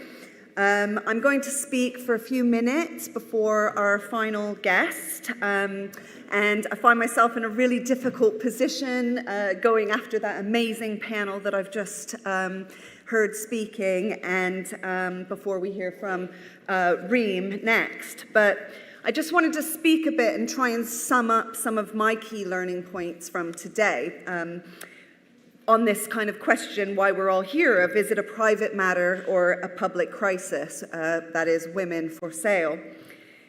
So what goes on between two consenting adults is between them. For many years, I believed this, and I used this common phrase, why wouldn't I? On the surface, it seems sensible, it seems fair. And when I was myself involved in various forms of the sex industry, I convinced myself, despite all of the harm that I was subjected to and the trauma that I was experiencing, I convinced myself that what went on between me and a paying client was my business and my business only. I felt like, or I convinced myself, that I was the one in control. I was the one calling the shots. And so what gives any other person the right to tell me what to do with my life and with my body, my choice? And that phrase felt really empowering for me and feminist even. So like I said, I've took some notes and I'm going to try and pull together some of my key learning points. So going back to right at the beginning of today, when Valérie and my colleague Hannah spoke, what came out of both of their talks for me was whether that is in the home, as was with Valérie's experience that she shared with her father, which is an experience very similar to my own, or whether it's the external factors. So when Hannah spoke, she was speaking about young women's experience of social media. And later, we've heard from Julia, for example, speaking about the pornification of society. We're just bombarded as girls, young women, with images, with messages, whether that's from our own fathers, our brothers, our uncles, the television, music videos, porn, advertising, industry, it goes on and on. We're bombarded with these messages, these images that we are here for men's purpose, for their pleasure, for their sexual rights, for their reproductive desires in terms of having children. And just to highlight kind of what stuck with me or what got me thinking on that line was with my own two children. I've got an 11-year-old son and a 7-year-old daughter. And just before the half term, in the last couple of weeks, my 11-year-old son, who's in his first year of secondary school, shared that they've had an incident at school where one of his classmates, a young girl, has had her nudes shared with half the year group, half the school, through Snapchat. And it's been a big incident. She's had 3 weeks off school. There's a police investigation going on. The police are coming to speak to the school. And it was really interesting in the language that my son used when he was telling me about this, because he said, yeah, Mum, she was off school for 3 weeks because of what she done. And I had to correct him, and I said, you mean what was done to her? And we had to have a talk. And we have talks about, porn, the objectification of women. He knows what I do for a living, which is I work with Hannah running Kairos, and we support women who are sexually exploited. And then I'm thinking about my 7-year-old daughter, and I really try and keep on top of what she is involved in, what she watches online, what she's been being bombarded with. And I think I'm doing my best in the messages that myself and my husband are trying to promote. And yet, at 7 years of age, she knows what the word sexy means. She's using the word sexy, and I asked her what it means, and she did some body movements. And she started taking her t-shirt and turning it into a little bra crop top thing to do her sexy movements. And she's 7. So I just think, it's depressing in a sense. You think to yourself, what hope is there for our young people, for our young women, for our boys, in terms of the society that they're growing up in? And what came across to me so clearly today, which was interesting to me, were the parallels between the prostitution industry or the sex exploitation industry and surrogacy. And it's not something we necessarily have all found like equal thinking about, but the parallels just really have come across to me. So in both both industries, the harms are just so clear when you hear survivors and you hear those who are impacted speak about it. There's pushing of boundaries, there's trust being broken, there's post-traumatic responses, there's violence in some cases, risk of death in both cases. I thought that when Linda Thompson spoke about like the industrial complex, I think it was called, this mammoth system of commercialization of women's bodies, whether that's to buy access to sexual acts, or whether it's access to women's reproductive abilities, there is just so much money being made. Like the figures are staggering, billions and billions of dollars. So whether that's OnlyFans, Pornhub, like what was talked about, the fertility clinics, the agencies, the counselors, the doctors, the health industry. And I thought it was really interesting, instead of like big pharma, big fertility, and that really stuck with me, that big fertility industry.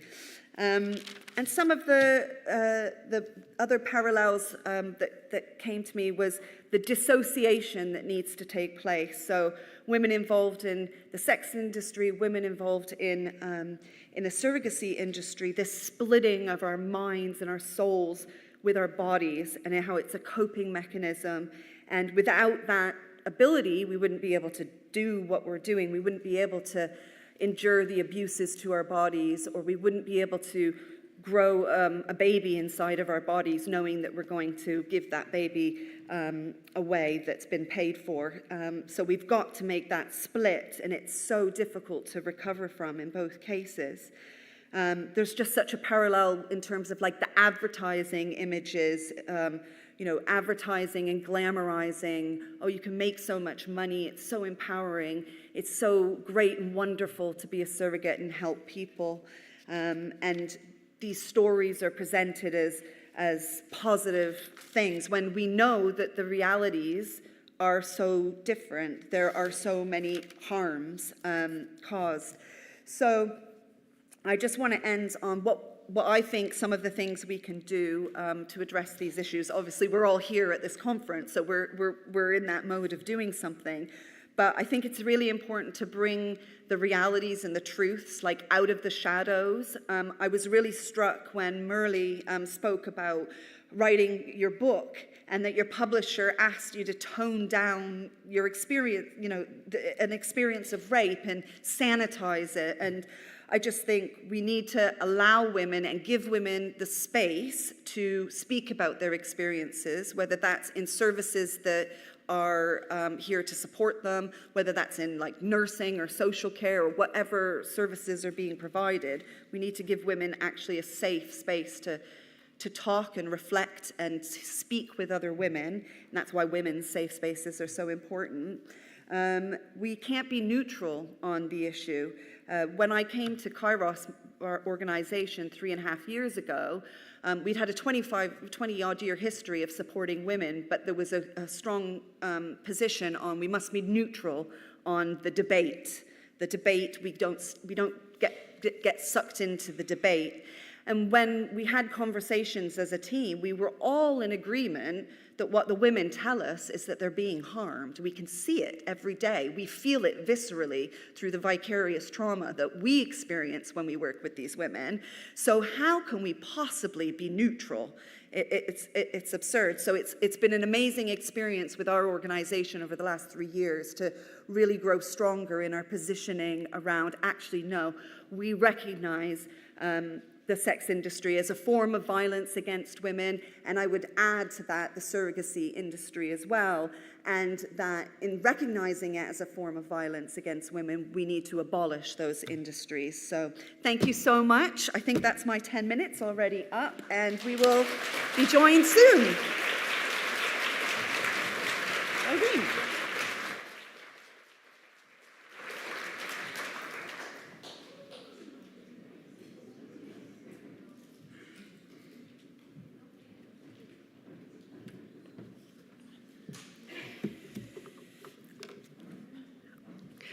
Thank you so much, Kelly.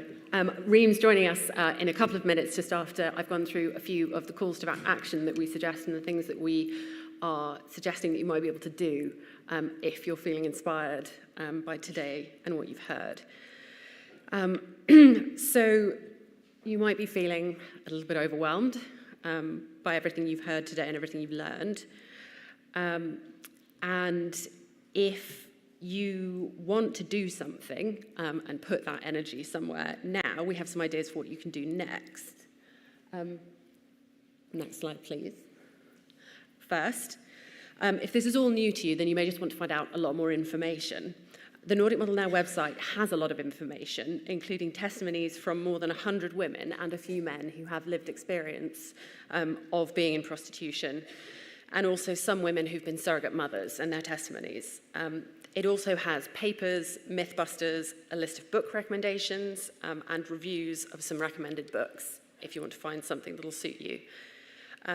If you're convinced by what you've heard today, then please do help change the narrative as much as you can. Share our stuff, challenge the sex workers' work propaganda that you might hear out in the real world, and please get involved, because Nordic Model Now is a grassroots organisation. It's run entirely by volunteers, and we do need help. We're looking in particular for someone to help us with fundraising and a treasurer, but we also need women with a variety of skills and really just enthusiasm and a will to make change. So please do get in touch if you would like to help build the campaign. So next slide, please. We recently did our first talk in a school, which was really well received, and we would like to do more.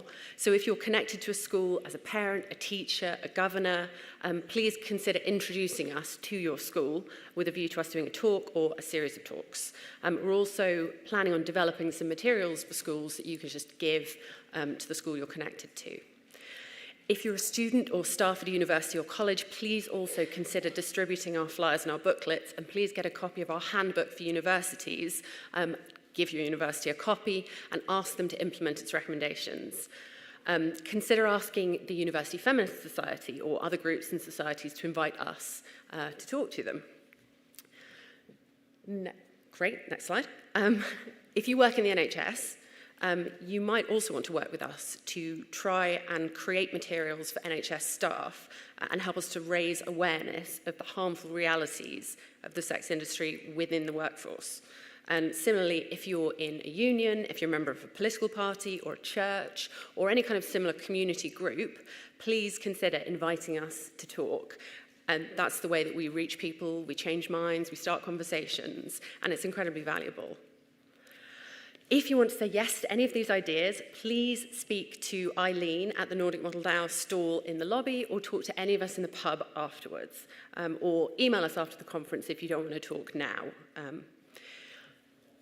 Thank you. Please get in touch with Lexi and the Stop Surrogacy Now UK campaign if you want to get involved with what they're doing. They have a stall at the back of the hall, and I think at least a couple of them will probably be around at the end or going to the pub. And men, we recommend that you get in touch with the Male Allies Challenging Sexism campaign, who you might have seen have a stall out in the lobby. Finally, please consider signing a petition calling for a ban on commercial sex websites if you haven't already done that. These websites are literally today's red light districts, and as far as the UK is concerned, mega brothels. They have made buying women for sexual use and abuse easier than it has ever been. Our volunteers have some flyers with QR code so that you can do that easily. The final thing I'd like to say before I introduce Reem is thank you so much to our speakers, our workshop facilitators, our volunteers, and everybody who's given their time today and shared their stories with us. We couldn't do this without our volunteers, and we also couldn't do it without the people who financially support Nordic Model Now, so we're incredibly grateful to those people as well. Now, the moment I know a lot of people have been waiting for, Reem Al-Salem, the UN Special Rapporteur on Violence Against Women and Girls, is joining us via video link. She will be taking questions after her talk, and Kelly will be kindly coming back up here and taking some questions as well. So again, it's you can ask questions on Slido, www.slido.com, Nordic Model 24, or there'll be roving mics in the audience.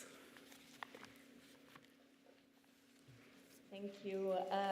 Can you hear me well? Yes, if you could speak up maybe a little, but I think so. Okay. Thank you. Wonderful. Thank you so much, Anna. Thank you to the Nordic Model for the kind invitation. I regret very much my inability to be with you today. And I look forward also to hearing some of the recordings of the sessions that I had missed, especially on surrogacy in which I have quite a bit of an interest and I would like to do more of. What I thought I'll speak to you today is a little bit more about the report that I presented at the Human Rights Council in June on prostitution and violence against women and girls. As was just said, there is a very clear link between prostitution and violence against women and girls. It's very clearly gendered. And when I talk about prostitution, I include, of course, also pornography, since, as I say in my report, pornography is filmed prostitution. And there are so many similarities. One could say they are really identical in the causes, in the modalities of abuse, and also in the consequences for those in prostitution, but also the wider society at large. I should perhaps say that until this report I produced in June, there had been no comprehensive report ever produced by the UN on prostitution and on the effects of prostitution, particularly on women and girls. And that's quite extraordinary if you think about it. In the past, there has been some talk about prostitution, but mainly through the angle of trafficking. But as I say in my report, it would be a mistake really to reduce the examination of prostitution and its consequences to the situation of women and girls that are trafficked for the objectives of prostitution. In any case, coming back to the report, I received over 300 submissions when I issued the call for input for the report. And these submissions mentioned or spoke to the situation in 60 countries in 7 regions. And besides the submissions that I had received, I also personally facilitated and led 7 consultations with 86 persons, many of them that are either practitioners in the field, working with women and girls in prostitution, or academic experts, or policymakers, or most importantly, women with lived experiences in prostitution. One of the main findings and recommendations of the report, perhaps one of the most important ones, is about language. In the report, I insisted that we have to use human rights-based language, and we have to use correct language in order to describe prostitution. And that's may sound like an easy thing. However, unfortunately, globally, we have so normalized language that is harmful, that is anything but human rights centered, and that tries to normalize prostitution. By that, I mean terminology such as quote unquote sex worker or quote unquote sex work, because it tries to sanitize and hide the harms experienced by women and girls. And it tries to also suggest that women and girls in prostitution find this empowering and are choosing to be in prostitution, and that in fact it could be a work or is a work like any other work. And we'll get in a few minutes to why, of course, that is not the case.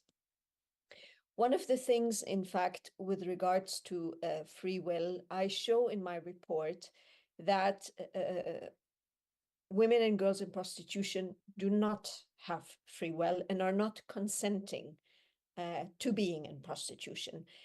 International law, in fact, acknowledges that consent is meaningless in situations of exploitation and abuse. And in fact, in prostitution or pornography for that matter, consent is most often weaponized against the prostituted persons as it's extorted through physical or economic coercion, manipulation, and violence.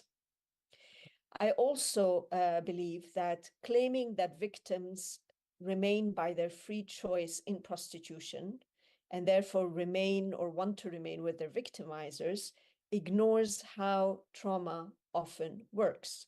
We know that in the system of prostitution, victims of abuse can form strong trauma-based emotional attachments or trauma bonding with their pimp or abusers who control all aspects of their lives via the exploitation of extreme power imbalance with intermittent rewards and unexpected extreme violence if they do not follow orders, if the victims do not follow orders, or if they intend to escape or get out of the situation.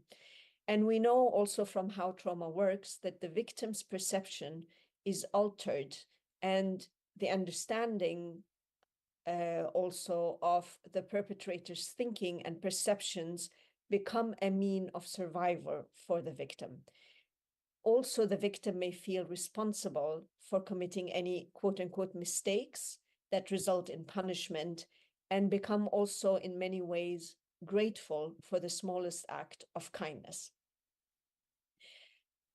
More importantly, though, as I say in my report, prostitution system is able to sustain itself because it is very heavily influenced by patriarchal norms and accompanying abuse of power and sexual demand by men.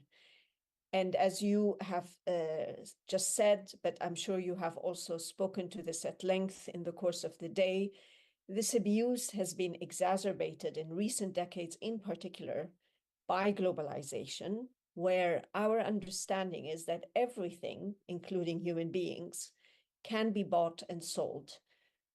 That is exacerbated by economic inequalities, by conflict, by occupation, by increased militarization around the world, by the increased destruction of ecosystems, particularly by extractive industries, by the legacies of colonialism, war, complex emergencies, and the humanitarian consequences.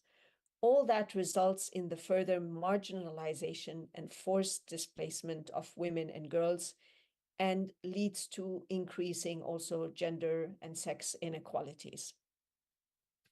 And within that dynamics, women and girls facing multiple and intersecting forms of discrimination and inequalities are amongst those that are the most susceptible to enter, engage, or remain in prostitution, and therefore to all the violence that comes with it. So that really speaks to the women from marginalized minorities. So they may already be experiencing marginalization, either because of their race, their ethnic background, their religious views. So it affects in very specific ways colored women in societies, indigenous women, but also those that don't have legal residences or stay, so migrant women, refugee women, amongst others. And as I'm sure you have touched in the course of the day, in many ways, prostitution thrives on sexualizing and racializing this poverty and marginalization of these groups of women and girls, and it preys on them and their situations. And so that is why they are more at risk of exploitation, assault, and coercion. Now, when we say that prostitution is a form or is a system of violence against women and girls, it's because it's mainly carried out by males against females, but also it results in egregious violations of the human rights of primarily females, and results in multiple forms of violence against them, in a form of violence or forms of violence in which they are dehumanized and often perceived actually without human rights. In my report, I detail these forms of violence in great length, but just to say that women and girls' dignity or right to dignity, the right to privacy, the freedom of movements, the right to a family life, health, the highest standards of health are violated, and they're often subjected to acts that amount to torture, inhumane and degrading treatment, as well as slavery. And there are multiple forms of physical, psychological, and economic forms of violence, both online and offline. Now, besides the consequences, of course, on the victims of prostitution, including pornography, normalizing the buying of sexual acts, normalizing the sale of bodies of women and girls is also, surprise, surprise, harmful to society. For one, it erases the boundaries between what counts as sex and what counts as sexual violence. And when it does so, it also shapes the sexual expectations of men and boys, but also of what is expected of women and girls. As I say in my report, consuming pornography in particular results in a bigger sense of entitlement and in resorting more often to physical prostitution, to the buying of sexual acts, but also results in an increased aggression in sexual conduct. What they see online is then enacted in real life, which is, for example, in the shape of an increased resort to, for example, strangulation in sexual acts. And that, of course, has huge consequences for the women and the girls that are being strangulated. And it is therefore no surprise that we also see that the age of sexual offenders is becoming younger and younger.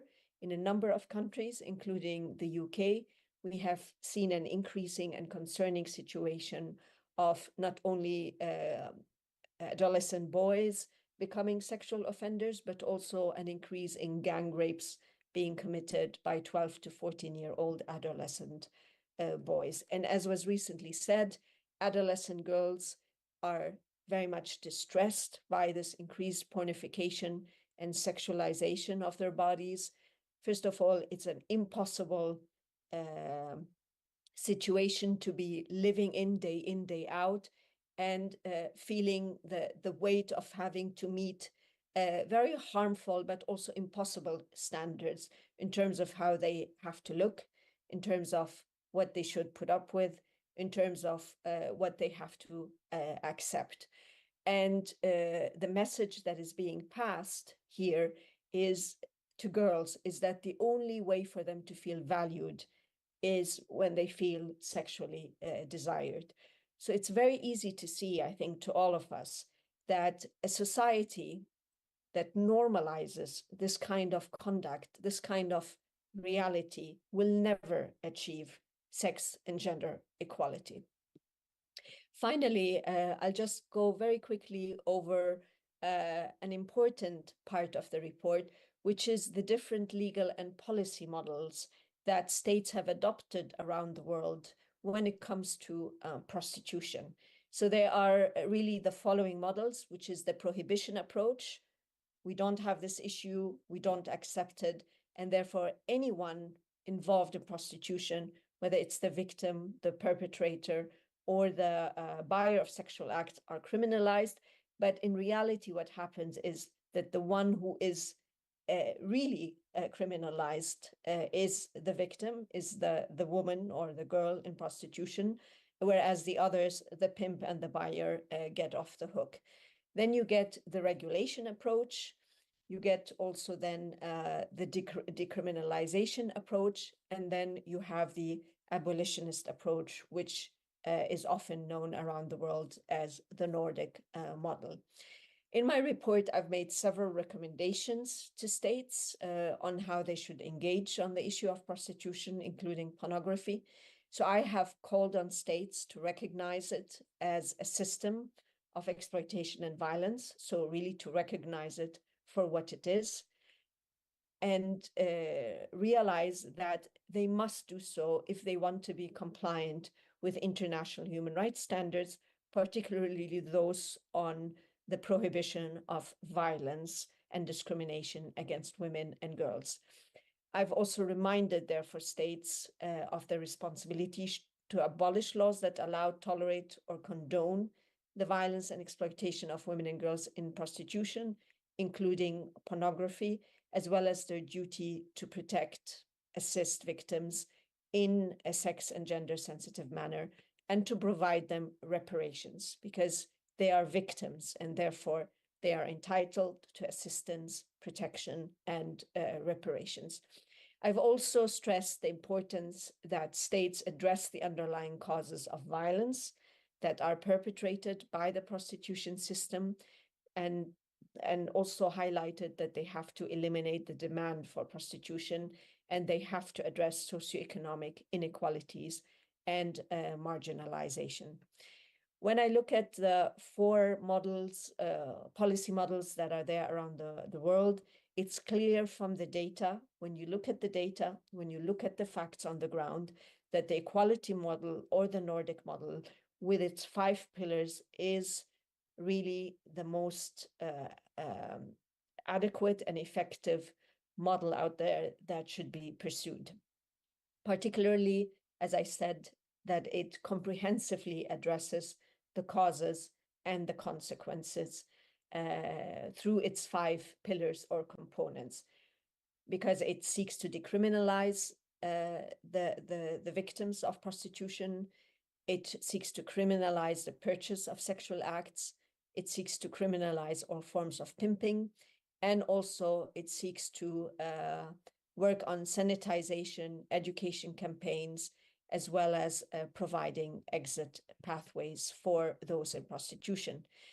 This last bit on exit pathways is really one of the most important components of the Nordic model, and for which there is at times not enough resources, but it's really, really crucial, particularly because even when it's provided, if women in prostitution find difficulties escaping the system of prostitution. So we have to really make exit pathways as accessible and comprehensive to them as possible.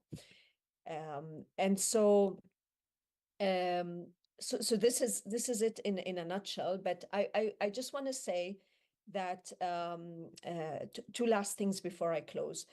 Is that we have all been fed information, or we have been told that through the full legalization of all aspects of prostitution, including the buying of sexual acts, we would be reducing the harm for women and girls in prostitution. And in my report, I have looked at the evidence. And when you look at the evidence, you realize that the models that seek to either decriminalize the sale and buying of sexual acts or even legalize and regularize them have not reduced the risk for women and girls in prostitution. They have, in fact, increased the risks in many ways. They have not resulted in increasing the number of women and girls that have come forward in order to report abuse and violence against them. They have not increased the conviction of perpetrators of violence. They have not increased social security and legal work for women and girls in prostitution. And they have resulted actually in an explosion of not just the abuse and exploitation of women and girls, but also criminal activities, other criminal activities that we find often associated to prostitution, such as trafficking, money laundering, drug trafficking, and so on and so forth. And therefore, it's really important to go back to the facts, to go back to the data in order to counter this narrative that legalizing all aspects of prostitution is good for society. Finally, I'm just going to say that I appreciate that, of course, a number of states are still pondering how to best engage on prostitution.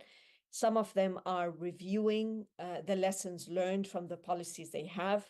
And in that sense, I am encouraged by that, including states, by the way, that have legalized all aspects of prostitution. So that gives me hope.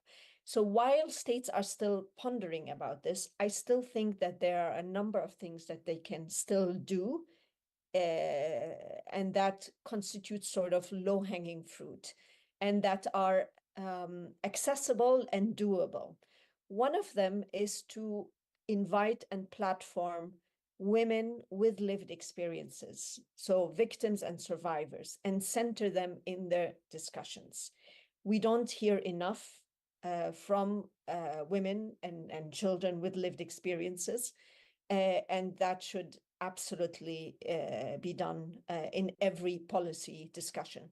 We should also invite and platform frontline organizations that are working with victims.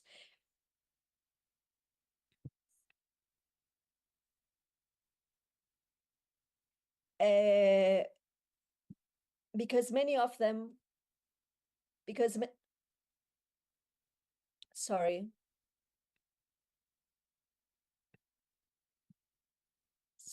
Apologies, I had interference.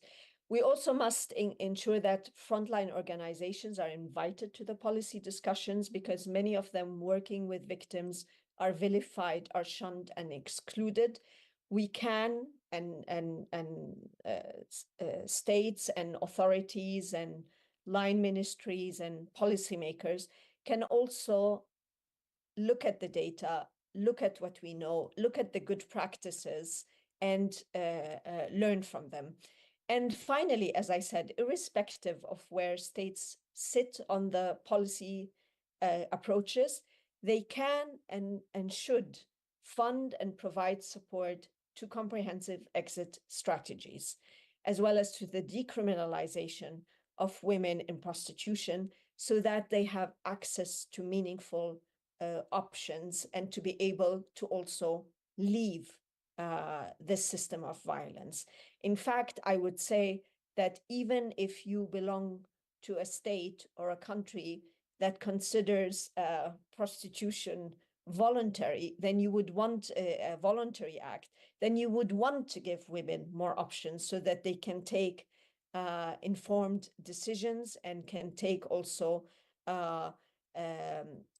can choose what is best for them. So providing support for comprehensive exit strategies is something all authorities can and should do, and is in line with their responsibilities towards the most marginalized, vulnerable, excluded members of their societies. So with that, I will stop here, and thank you once again for inviting me.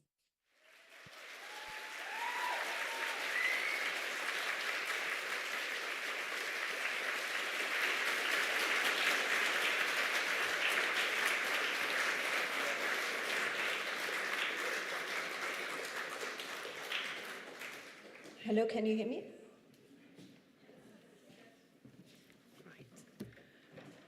Thank you so much, Reem.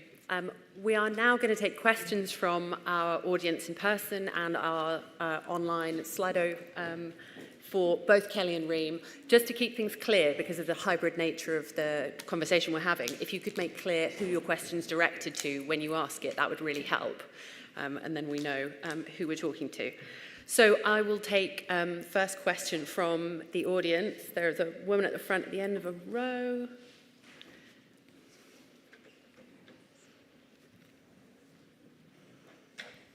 Hello, Georgia Constantinou here, Reem. Thank you for all your work internationally.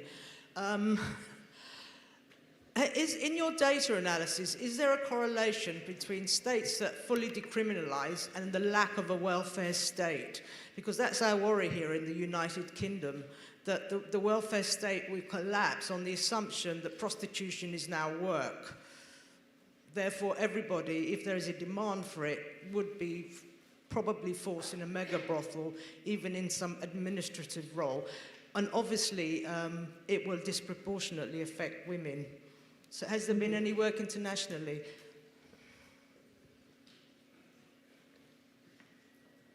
Would you like us to take questions as they arise, or we take a couple of questions and then we respond? We could take a couple of questions, Reem, and then you can answer them as they come to you.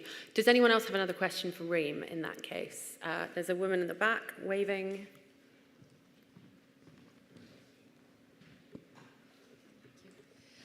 I would like to know how you find working with the community or nonprofit agency that deal exclusively with harm reduction, that are often pro-sex work, and what do you think about this?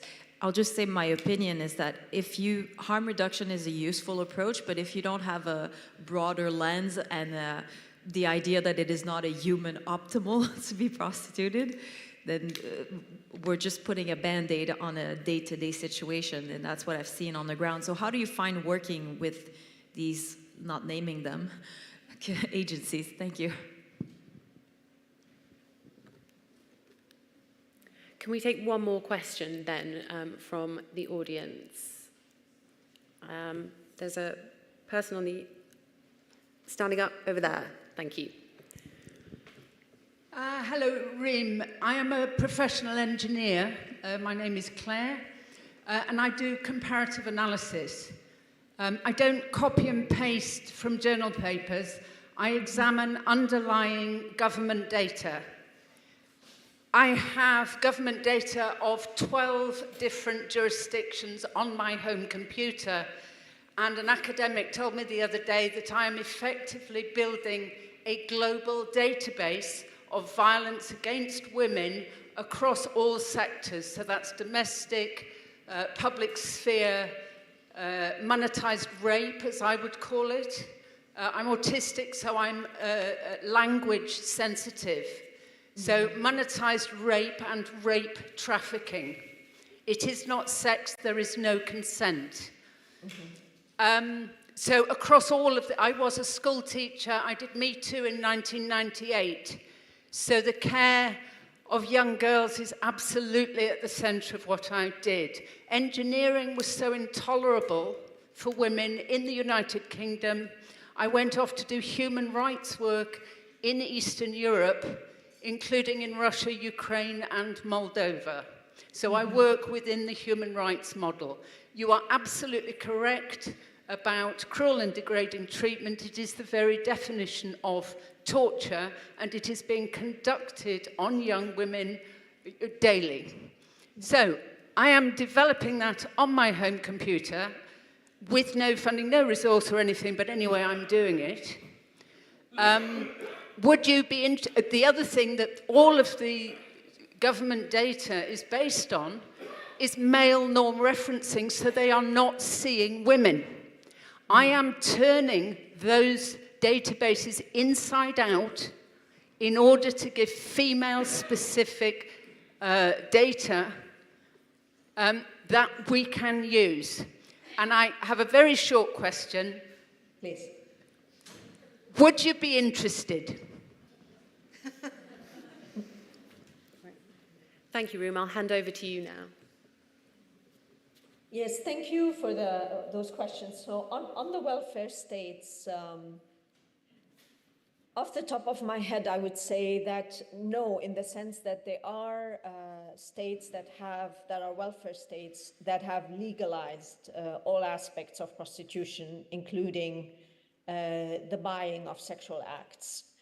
What I do, however, note is that I think the push to legalize or to frame prostitution as just sex work, and therefore something that should become legal and entertained and tolerated and is empowering and useful and beneficial to everybody. It's resonating more and more, including amongst certain governments, because of the increasing austerity measures that are being adopted, where of course the first things that are being cut are services and support for most vulnerable groups in society. So I think the states want to find ways in which they can feel less responsible for their most marginalized members and those in need. And therefore models like these offer the way out, because then it shifts the onus from the state as the actor that needs to be responsible and take care of these people to the people themselves. And that is one. And then the second is, within that configuration, there are then also states and actors in society that will shamelessly also benefit and make money out of this, whether it's from, online pornography. There are countries that are hubs for different digital platforms entertaining pornography and other forms of sexual abuse. And therefore, they make a lot of money out of this. And with it also many non-state actors, whether it's hotels, tourism, industry, bars, you name it. And that is why also I did not hesitate to name these states that want to very actively benefit from that as the pimping states. And this is a phrase that I first heard used by a survivor of prostitution who was expressing how upset she was that governments were making money and relishing in the exploitation and suffering of victims of prostitution. The other question about harm reduction, yes, I agree with you that many working in this field or engaging on this issue are looking at it from quote unquote a harm reduction angle only.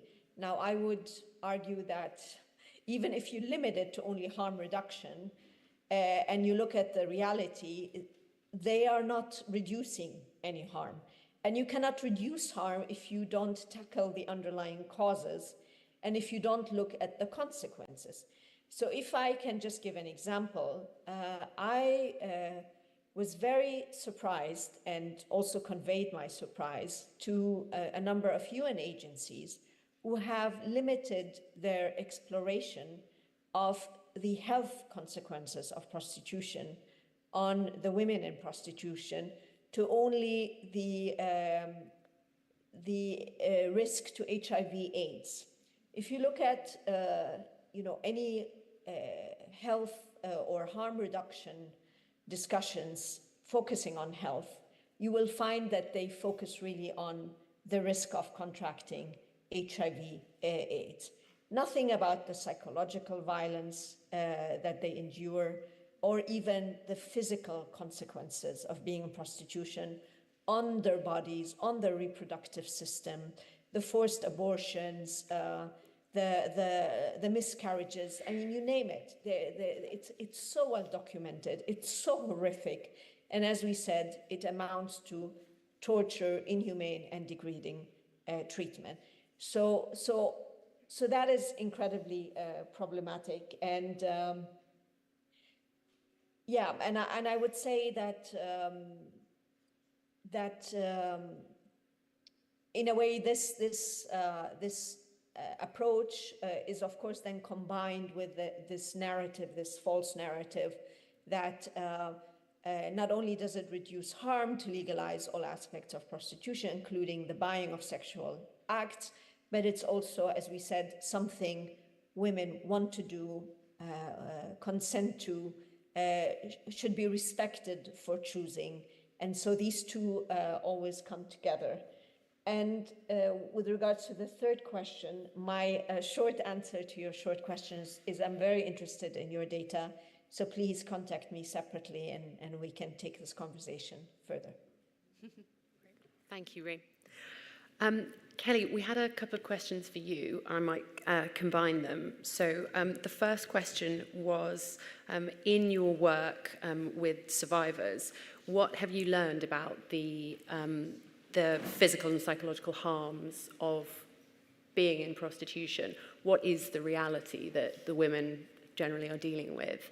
And then in setting aside trafficking, do you ever think that prostitution can be consensual in any meaningful sense?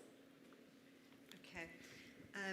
So in terms of the harms, I'll speak on the women that we support at Kairos. So we support around 250 women, including our young women and some of their children.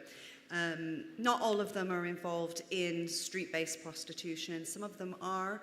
Some are young women who, as Hannah explained earlier, have transitioned into adulthood from childhood sexual exploitation that still is happening as they're an adult. And some are women with very complex unmet needs who therefore are at risk of sexual exploitation. But for those women that we support who are directly kind of being subjected to sexual exploitation, the harm is inescapable. So, and it's hard to put into words. The abject poverty, many of the women that we support literally have no safe home, and they're not even counted in sort of normal homelessness counting and statistics, because the way in which people are counted as homeless is actually very male-centered, and it ignores the hidden homelessness of women. But most, we could turn up to work on any day and there's a woman literally on the floor at our doorstep.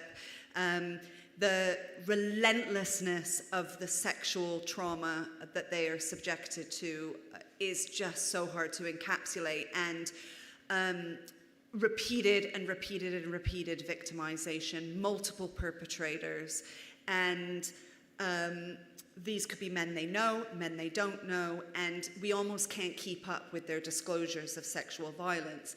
And what's really alarming to me is the way in which specialist sexual violence services are set up. Is even those specialist services can't meet the needs of these particular women, because they need a holistic approach that looks at not just the sexual violence that they're experiencing, but also their homelessness and also their poverty and also all of these issues that they're experiencing.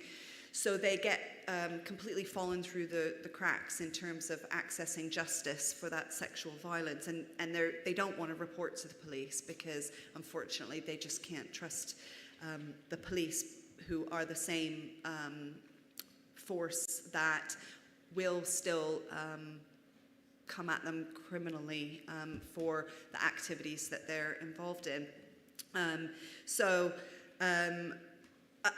It's just really hard to emphasize, I just want to emphasize that the sexual violence is all just so relentless. It just never ends. We've had so many women, or what feels like to us so many women, pass away because of health inequalities. So their health is poor anyways. They're coping with substances. There's a whole entire crisis in terms of certain substances that is in heroin at the moment that causes a high rate of overdose, non-fatal, and in many cases fatal overdose. So we're having death after death after death of women that we support. It's been talked about today, just the psychological impact of having to survive, literally hour to hour, not even day to day, hour to hour. What do I need to do to live for the next hour? And being in that constant state of crisis and survival mode is just really hard to put into words unless you've experienced it yourself. And I just wanted to touch on something about the harm reduction question. I absolutely agree. There needs to be investment in organizations that do more than harm reduction. I think harm reduction is absolutely essential. In our services, there are women who, like I said, hour to hour survival. They need food, they need a shower, they need, a sexual health test. It's immediate need. And those things need to be dealt with. But then there needs to be investment in services beyond that crisis, because otherwise we're just creating cycles of dependency, and we're just holding women in that terrible place instead of actually offering them genuine routes out. But that takes money. It does take investment from the government. What was the second question? I forgot. The second question was what you think of the meaningfulness of consent in the prostitution context. Yeah, that's hard. On a really, I kind of hold two positions on this, and I grapple with it. So, on a in my gut and my soul position when I hear that question is like, no, I don't actually think any person in prostitution is truly consenting to it, which I know sounds like I'm taking agency away possibly from people who really believe that they are consenting. That's just because of my own experiences, I guess. I think you can even be in the most privileged position where you're making a sassy business decision and you've got your business plan all laid out and you know what you're going to do and how long for, and you can vet your clients and you can do all these protective measures, and you've got a supportive family and you're not in addiction and you're not poor. I still think that when it actually comes down to having a penis inside of you from a man that you don't fancy, something's got to be going on in your head, like we've talked about, that dissociation, that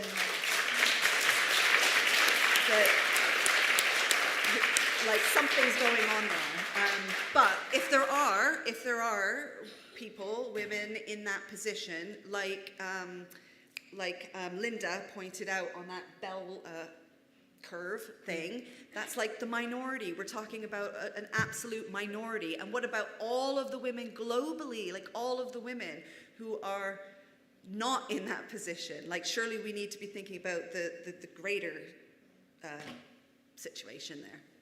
That's why. Thank you, Kelly. Could we take a couple more questions from the floor? Very swift hand up at the back there. Hiya, I'm sorry. My name's Jiminy Hignett, and I was facilitating the workshop about the Dutch sex industry and the way the souvenirs promote it. And I just have a comment, and it's relating to the idea of the collapse of the welfare state.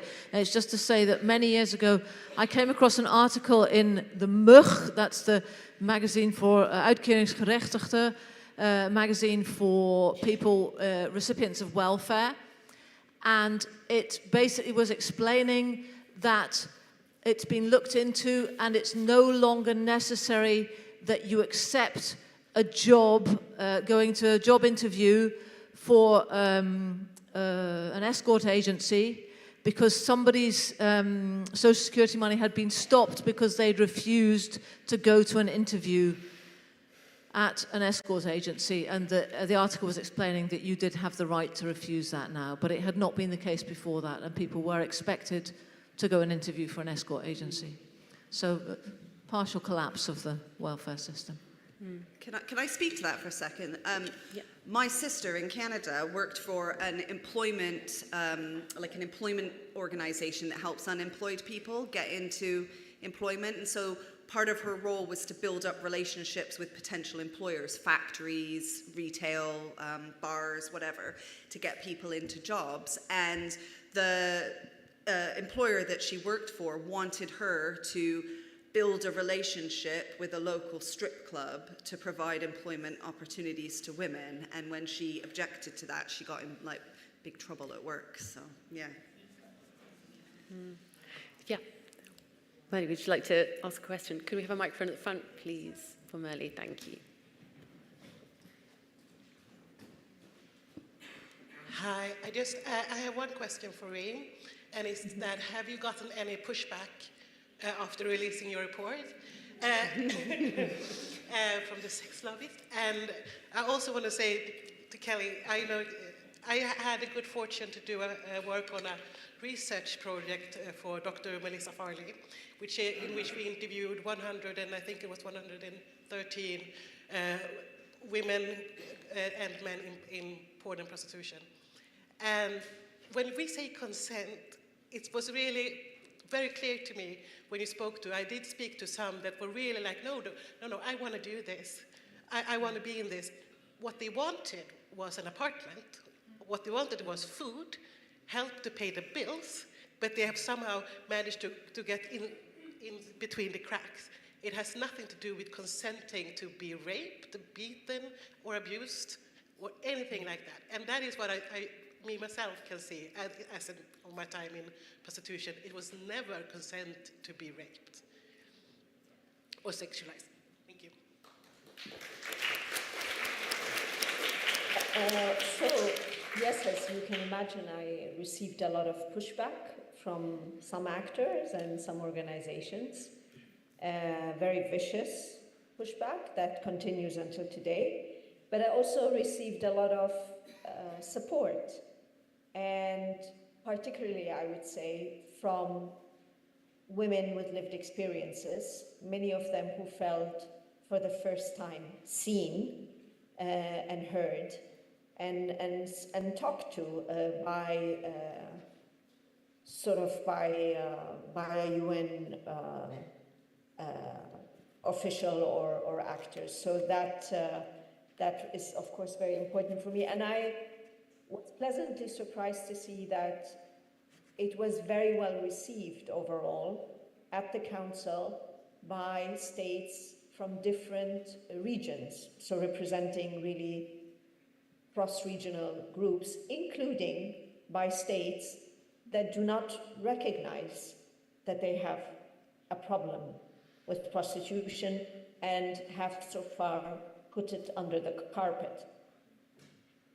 And the reason why they have welcomed the report, as they told me in the Council, is because they felt that it was a very serious effort and attempt to unpack the issue of prostitution from a human rights perspective and to have a very honest and in-depth examination rather than limit myself to sort of posturing or ideological positions on the issue. So that, for me, gives me hope as well, in the sense that it may have contributed to allowing for a more open and frank debate around the issue. Because as we all know, if you try to depart from a narrative that positions prostitution and its consequences as sex work, then you get in trouble. I sense, however, that despite the pushback, that we now have an ability to speak more openly about it, including in policy circles, including in international circles, either speak very passionately for or against it, but at least we are speaking about the issues, and that is important. I think we've got time for probably one more question. The woman at the very back. Thank you both, and thank you to everyone who's fighting this and the pushback, which must be the most diplomatic way of describing the attacks everyone gets on this. Reem, this is mainly for you. I know you feel somewhat hopeful, but it seems to me if we want change in a century or 2 centuries, maybe it's legal action that we need. I think a woman in Nevada is taking the state of Nevada to court for enabling prostitution there with money attached, because obviously that's all these countries care about. Yeah. Do we need, unfortunately, it then falls on survivors, do we need them around the globe to be taking their governments to court? You know, suing them, class action for not having the Nordic model, for having, you know, what they have in Germany and the Netherlands and New Zealand, horror, basically pimp states. Just wondering your thoughts on that. And if it's happening, what can we do to support that or encourage it to happen? Yes, so there's no doubt that courts are and have been and will continue to be some of the major battlegrounds on this issue. I think, for example, the most recent decision by the European Court on Human Rights with regards to the case where persons involved in prostitution sued the French government for criminalizing the buying of sexual acts and tried to get a ruling that therefore was in their favor, and the court actually didn't rule in their favor. That is a huge, huge win for the abolitionist camp, because of course it said that the French state had the correct margin of, had the margin of appreciation to decide to criminalize the buying of sexual acts. So I hope that sets an important precedent. I must say that there are other sort of important tools and statements and declarations out there, as well as soft law, particularly, sorry, I mean, I know the UK is not part of the European Union, but that have been issued on this issue and that have been not sufficiently used also in the advocacy, like the European Parliament's decision or a resolution on prostitution is a very good one, but it doesn't get used really as much as it should be in local advocacy efforts. But there is no doubt that in other areas, I would say particularly in Africa, we are going to see more litigation by the pushed also by the pro-sex work lobby that has, of course, a lot of resources. So I'm in favor of strategic litigation, being vigilant and also participating in cases, pushing back. But the question here is the resources, because of course victims don't have access to as much financial and political support as the other side does. And then of course they have to also deal with threats, intimidation, and real security problems while perhaps being in those cases. But if we can garner support from different members of society to that, I would welcome that. But we have to choose them wisely. We have to also go all in, because of course, if we lose those cases, then they set also a problematic precedent, and they might open the door for more legalization of buying of sexual acts and less also move to an abolitionist model or similar ones. Thank you, Reem. That is a note of warning for us to consider when we think about litigation in this space. I'm afraid we don't have any time for any more questions, but Kelly, is there anything you'd like to say in closing? All right, well, thank you so much, Kelly and Reem, for your time. Thank you so much for having me.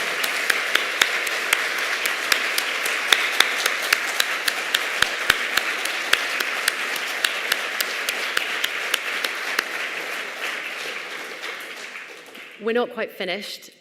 Reem, we've lost her. No, I'm saying Oh, brilliant. She's back. Reem, so I just wanted to invite you to stay and listen to us finish our conference the way we traditionally do. I would like to please invite Helly St. Luce up to sing All the Fun Girls.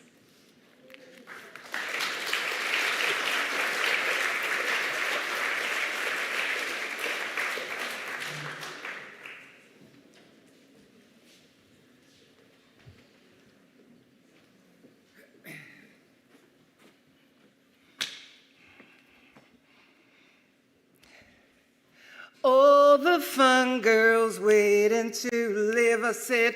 All the fun girls taking the pill, I said. All you sisters tired of standing still. All you sisters say you won't, but you will. Don't let them kill you with their stare.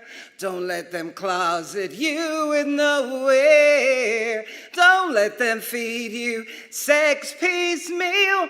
Don't let them offer you any old deal. I said, step back, sisters, we're rising from the dead. Step back, Johnnies, we're dancing on our heads. I said, step back, man, no more hanging by a thread. Step back, world, can't let it go unsaid. All the fun girls molested at 10. All the young girls who think that they are men. I said, all you sisters hanging out in every den. All you sisters need your own oxygen. Don't let them trap you with their dope. Don't let them treat you like one fat joke, I said. Don't let them bleed you till you're broke. Don't let them cloud you with masculine smoke, I said. Step back, 'cause sisters, we're rising from the dead. Step back, Johnnies, we're dancing on our heads, I said. Step back, man, no more hanging by a thread. Step back, world, can't let it go unsaid.